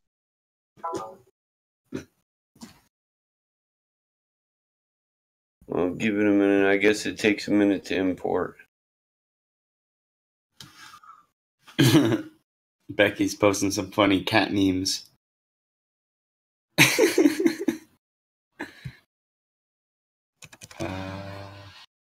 Could you imagine though if you had something like that? It's like, okay, you could have had like $15,000 per record. It's like that's like stupid money. It's like that doesn't even sound right. $45,000 of treasure. It's like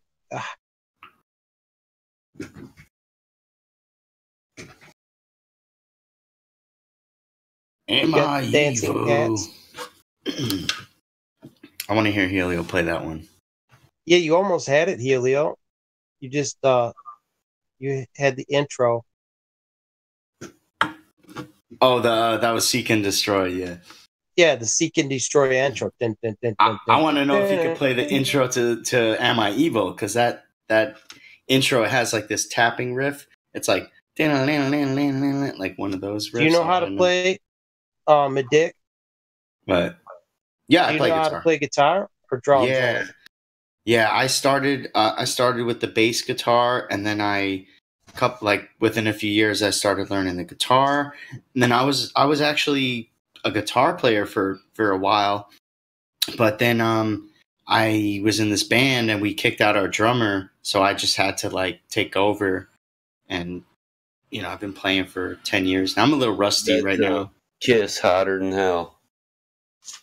Oh, how much is that? How much is this album worth? Couple $100.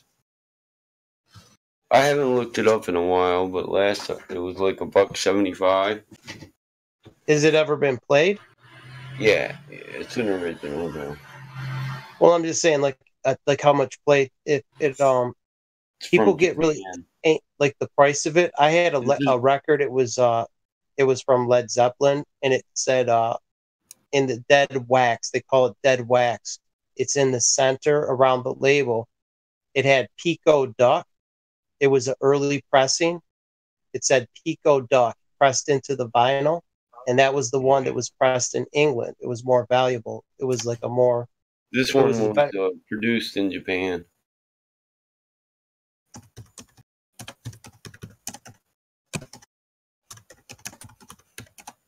See, they have different weights of vinyl, and like the same album could be worth a lot more. Yep.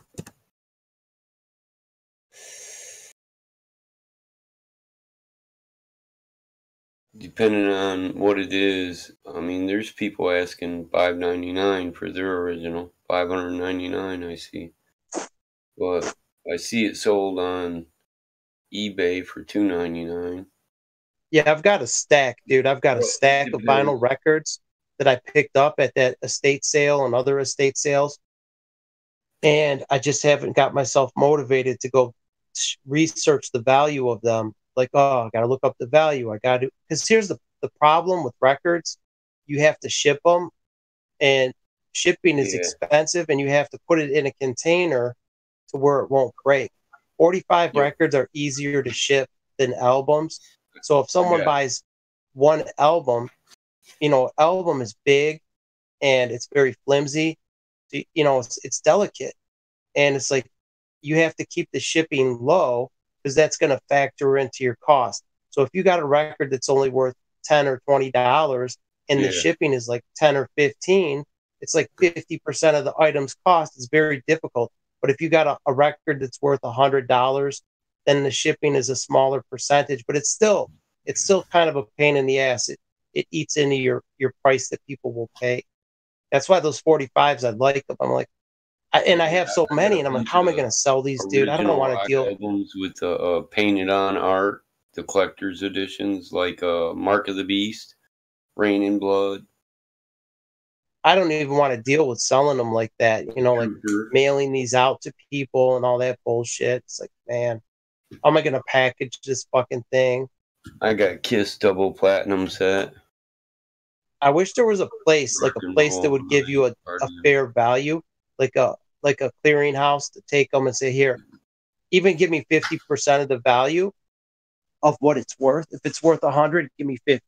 It's like, I don't want to do all the bullshit. We have a place in town where you can go do that, or you can sell them on consignment. It's called Nostalgia Inc. They sell old vinyl, old comic books, collectors. Are vinyl. They pretty good?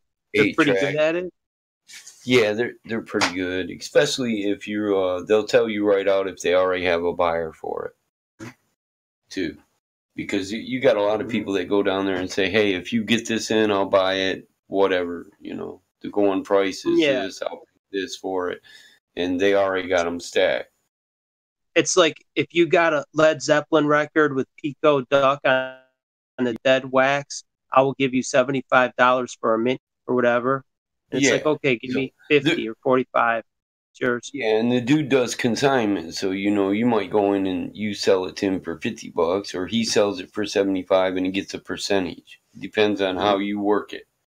He'll let you screw yourself if you're dumb.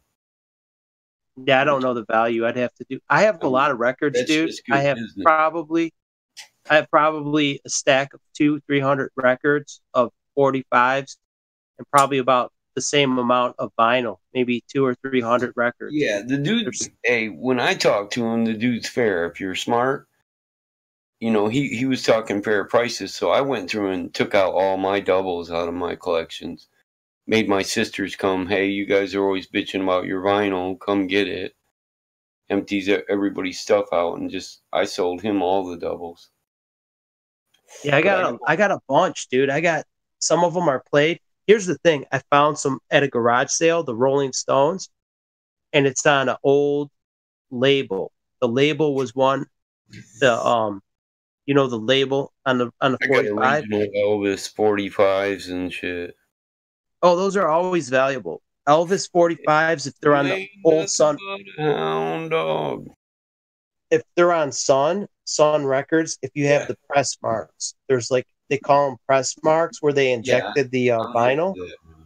I'm hit. There's three little bumps like a half-inch washer. You'll see those bumps underneath the record label, under the paper. They call those press marks. And that's how you could tell it's an official, it's not a reproduction. That plus the age of it, the age of the paper and the vinyl, the weight of the vinyl, you could tell it's older. But that's one of the ways you test for like original Elvis on Sun Records. That's one of the things I learned.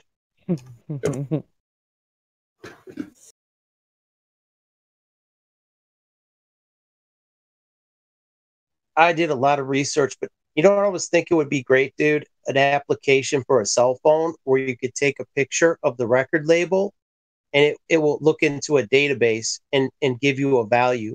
Like, okay, here's a Rolling Stones on it was like a purple, I think it was Decca. I think the label was called Decca. DECA. And it would tell you the value of it in different conditions, like perfect condition. Here's, 5 of them sold for this, and then give you a scale, like a way to appraise it.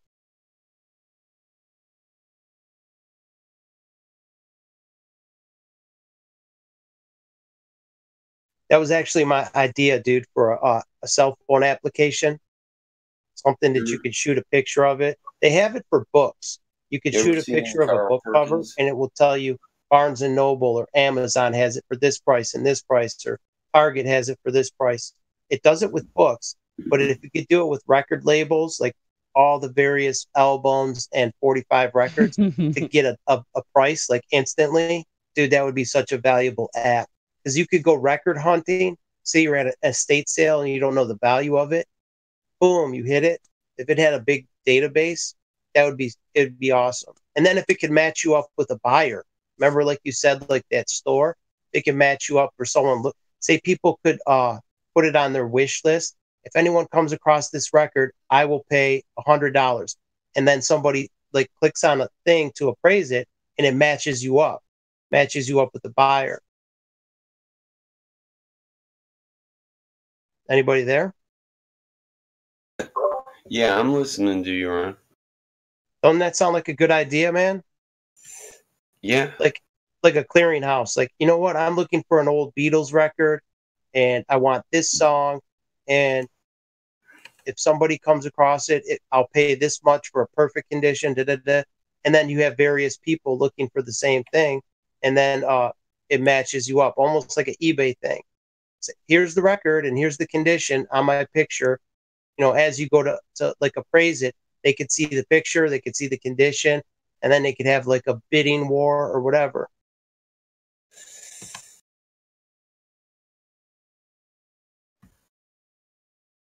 Yeah, see, I still got my parents' vinyl. And even some of my grandparents' vinyl. Dude, I got some for my grandma. I don't have one of those crank record players. I wish I did. Yeah, 78s. My grandma had some in her basement. I don't know where she got them from, but they were old records, and they're brittle. And yeah, these are really fucking old. They're over 100 years old, dude, and they're like Bakelite or something. They crack really easy. They're 78 records, and they're very brittle. Because we threw them like frisbees. We broke a lot of them when we were kids. We'd throw them in the backyard.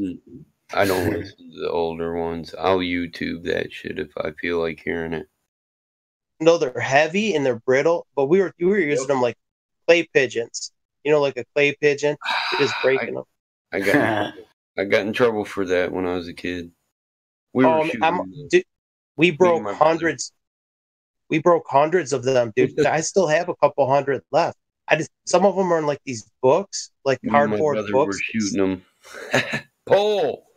I don't know if any of those are valuable. I looked at them, and there's not really a collector's market for those because like the people who were into that, they already died off. There's nobody around that likes that kind of music. I like it. I like older music. No, this shit is like it's like big band or it's like you got blues. Like, I'm saying really old. I'll rock that. Yep. Yeah, there's so much of it. It probably should be preserved. I just big band. That's cool, man. That's cool stuff. Like swing music. Yeah, like swing music and like really fast, like like maybe I think it was from the 20s. That's like cool. The roaring 20s. The boogie. I mean, there's so many, dude. I literally have hundreds of them. There's probably if I stacked them all up in one pile, it'd probably be like 10 feet tall. I have fucking boxes of them. Wow. I wonder what you could do with it. I would just listen to it, I guess. How am I going to listen to? I don't even have a record. The Yardbirds. I got one of their albums, The Yardbirds. You know what you need? You need one with a different needle. You can't use a diamond needle because it'll fuck them up. On certain records, yes. You can't use the new style needles, yeah. Yeah, because the new ones have a diamond. Back to the 68, you need the old style. Yes. It's a 78, dude. A 78 RPM. It's the large ones. No, not into the year 1968, Ron. 1968. Yeah, they come out with the diamond tips like 68, 69, 1969. What did they use before? Steel tip? And felt. Steel and felt. They had these felt tips also. Oh, so the steel doesn't go too deep. It rides on the felt. Fiber. It was some kind of fiber. I don't know if they're felt, though. I got a couple of those old record players with a few extra needles. That was one thing my dad was always hip on for his old-ass record player. Yeah, Don't break my needle. Yeah, he kept 15, 20 spare needles because he loved music. That's smart, dude. That's where I got my love of music from. So, dude, if you break the needle, fuck. You can't. Oh yeah, especially on a farm, you got no entertainment. It's like right. So we always had a CB base station, and my dad would hook up PA speakers and hang them out in trees, cue up the microphone, and play the damn record player. And my mama was supposed to know when the damn record stopped, you change that shit. You don't need a record station you just play your own music. Yeah, we used to play it so loud the neighbor would come over and listen to some of the shit. But my dad loved music, so shit, I found the animals like it too. I play old country music for them. The horses, they love that shit. It calms them right down. Play some, I like country music too.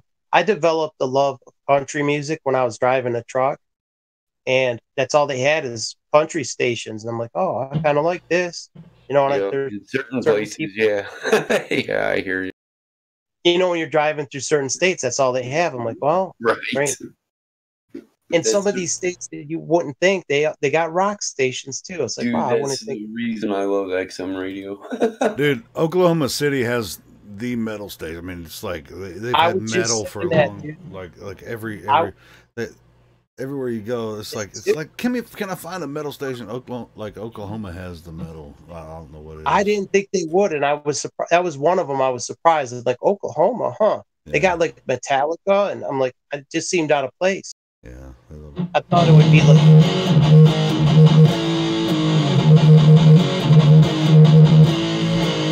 Yeah, that's a. Yes, mother was a witch. She was burning alive. at this little bitch. For the tears I cried. Take her down now. Take her down now. Anyway. I wasn't playing Am I Evil before. Mitty was like, "You're playing Am I Evil?" Oh, that No, intro no. is good, dude. Behind my Play that again. But you know that almost died. Gotta watch him, gotta make him pay the price. See the bodies out on the ice. Yeah. That was actually written by Diamond Head. That was Yeah. originally, yeah. Take But my price. but do you know the solo? There's a solo in the beginning. There's like a tapping riff. You know what I'm talking about? It's like it starts out with. Oh, hold on, here it is.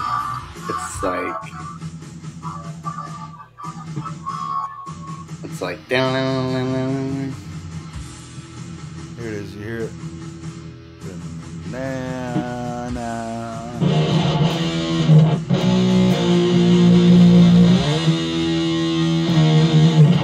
Yeah, but doesn't he do like a little solo in the beginning? Like he does that little. Am I Mandela affecting right now? Yeah, my guitar is a half step below there, so I can't play along with it. If I had an electric, I would play with it. Oh, right. But then it's about to go into it. Yeah, here you go. It's I don't coming. know the tap. I don't know the tapping part. It's not that hard. That's good enough for me. It's not even that complicated. You're I know. like I'm just fucking overdoing it. around. It's actually very simple. It's one of those like it's like a hammer pull off kind of thing using the open string. It's actually pretty simple. But that was cool what you did. Yeah, just fucking around. Wait.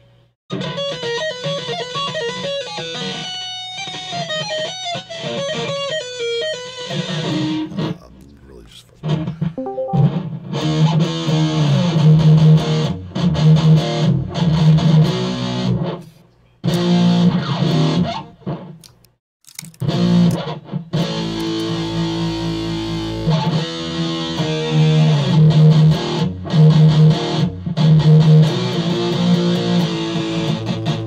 Hey, did you know Diamond Head also did Helpless? That's one of their songs too. Helpless. Yeah, that Garage Days, man. That was this help. I like that. Helpless. You look out at the darkness, and you will see.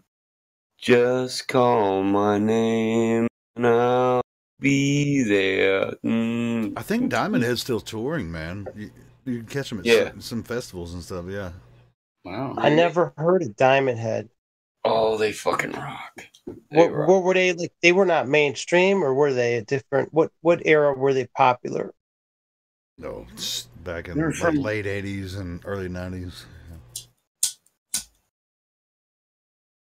But anyway, Can't think. I mean, I liked Metallica from back then.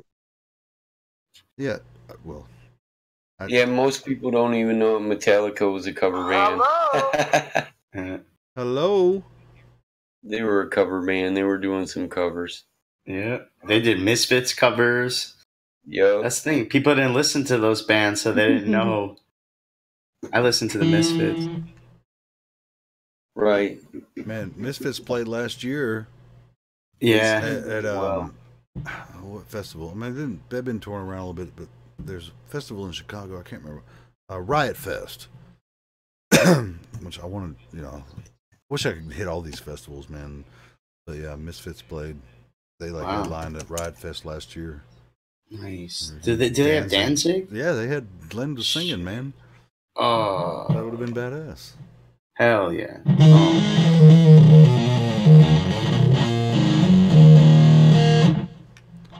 I like that album Static Age by the Misfits. I think that's my favorite record by them. But they had a lot of good songs in general. Yeah, man, it's kind of like a punk fusion kind of thing, Yeah. They were a punk band. Like all the punks love them, but hey, That song I was singing, do you know what the name of that is? Which one? Look hard into darkness and you will see the Holocaust. Garage Days was pretty much an entire cover album. Yeah, it was. And Mattel did the Small Hours. The Small Hours. But it was a song that was written by Holocaust. You know who Holocaust is?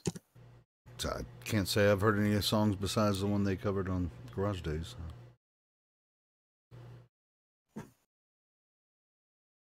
Yeah, Holocaust rock too. Yeah. But hey, we're gonna have to wrap this up, guys. Man, sorry to say. Well, I mean, we don't have to wrap it. We have to wrap it up here, but the conversation can continue on 24/7 Flat Earth Discord, which the links are in the description. If you're part of that, then you can go there and continue the conversation. I thank everyone for showing up tonight, and we will be doing this again. I'm not sure if it's going to happen tomorrow night or not. It's kind of up in the air with a lot of stuff. But you know, it's so fun. I probably will go ahead and fire it up again tomorrow night. But we have to wrap it up here, but conversation can continue on 24/7 Flat Earth Discord. I'm getting an echo. Who is that? If you're part of that. I'm listening to myself back. Mike, is that you? I think Mike. Yeah, I got it. All My bad. No, but yeah, go ahead and subscribe to 24/7 Flat Earth Discord, and yeah, we'll be doing this all the time. And and now I can't remember what else I was gonna do. Subscribe to Ron Sheckelson. He's putting out new content on a regular basis, but he's the co-host here. And subscribe to Michael J. Smith. Does he have videos? He doesn't. As far as I know. What do you got, Michael, on your channel? Anything? No, I'm not. I don't want to see videos. I'm really just messing with you. My band record's up there, though. You should subscribe to him in like a metaphorical sense, you know? Yeah, just subscribe to Michael anyway. I mean, just because he's a cool dude. You know, encourage Michael to put some videos out, man. Let him. Hey, Mike, man, you should just play some Metallica while you're taking pictures of your ranch and shit, like while you're doing working on your hot rods and all that shit, man. Just play some. Yeah, I was thinking about make some music videos. Video. I know people that would enjoy watching that. I would like to see it. Click on the name of the person, just tap on the name, and then you could subscribe to their channel that way. Look, bro, I was going to call it Porn for Gearheads. There you go. There you go, man. Something to look forward to. If you guys want to come to 24/7 Flat Earth Discord, and we're going to continue over there, but Helio's got to get some sleep because he's been staying up too late. Well, we but don't want also to be late again. Also, damn, I forgot what I was going to say again. Yeah, see, I am kind of getting loopy. But, yeah, everyone you hear on here, everything that you need to know about the streams that we're doing is in the description there. We have, 24/7 Flat Earth Discord is, what I was going to say, I remember now. Is that some people in the comments said, well, I was banned from there. If you're banned there, sometimes it's an accident, but we'll unban people when they're there. If they're not, there's certain people that are permanently banned, but usually we'll go ahead and unban you. So if you can get a message to us, go ahead and unban you if you want to participate. It's not a big deal, man. Thanks everyone for stopping by. Thank you, Jen, for hanging out with us again, Jen L. Yeah, and those people we can't unban, you know who you are. Yeah, they know. They know. Right, they know. But I still, the voice room is full, but nobody's been talking. But that's cool. I mean, Turquoise Dragon, he has a YouTube channel. He's a good guy. His link's not in the description, but if you look up Turquoise Dragon, all one word, you should find him. Spiral of Love. Everybody, man, I love you guys, man. I appreciate your participation. What I'm going to do is do an outro song, and maybe you guys haven't heard it before. Of course, until I get my audio fixed, you won't be able to listen to it unless you pull up the live stream after after I start playing it. The people in the voice chat. But this is this is the final track on one of my albums, which is in it's on my channel. It's a playlist of my music. You guys should check that out. But this one's called Soul Bowl. And what made me think about playing this song was you guys were talking about records, and it's like when you put the needle on the record, when you put the needle on the record, you get that little crackly. This song starts like that with like some guitar feedback, and it has like an artificial record sound. But anyway, but it's called Soul Bowl. So yeah, I'm gonna have to stop this, and I'm gonna be going to bed, and I'm going to work tomorrow. Thank you guys so much for showing up and listen to Soul Bowl. And thanks, Ron, Michael, everybody. You wanna say goodbye or anything else anybody wants to shout out? Thank you, Helio. Thanks for having us again, man. It's always fun. Oh, Jackal's here. Shout out to Midi HC too. Why didn't I mention Midi, man? He's. Oh, you forgot me? I didn't even notice. Okay, well, cool. Well, you're here all the time, so everybody subscribe to Midi HC's channel. He's been putting out some good tunes and making some videos with his music and stuff. So yeah. Thank you, man. Yeah, I'm almost at 200 subs. I was at 195 earlier today, and it seems like I'm at 194. So it's getting there. Yeah, it's all good, man. We're here just we're. I don't really care about the numbers, man, but it would be nice to say I got 200 subs. That's cool, man. That's cool. Anyway, anyone else? Want to say final goodbye? Words? Say goodbye, never say goodbye. Yeah. Holding on, we gotta try. Holding on to never say goodbye. Anyway, I'll see you guys and maybe tomorrow or next day. Hoping it would never end. Hoping it would never end. Yeah. Anyway, man. Thanks to everyone in the chat. I want to thank everyone for hanging out with us. We got some really cool people, with a few exceptions. Mostly just like one or two. I like them too. I want them to hang out and give us shit because I really feed off of that. So it's cool. Yeah, as long as we don't get too tied up in it and it distracts us from like getting into deeper conversations. Yep. That's what we have to look out for. It's all good. Well, this is a song I wrote called Soul Bowl. Check it out, guys.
Remind me of my boy.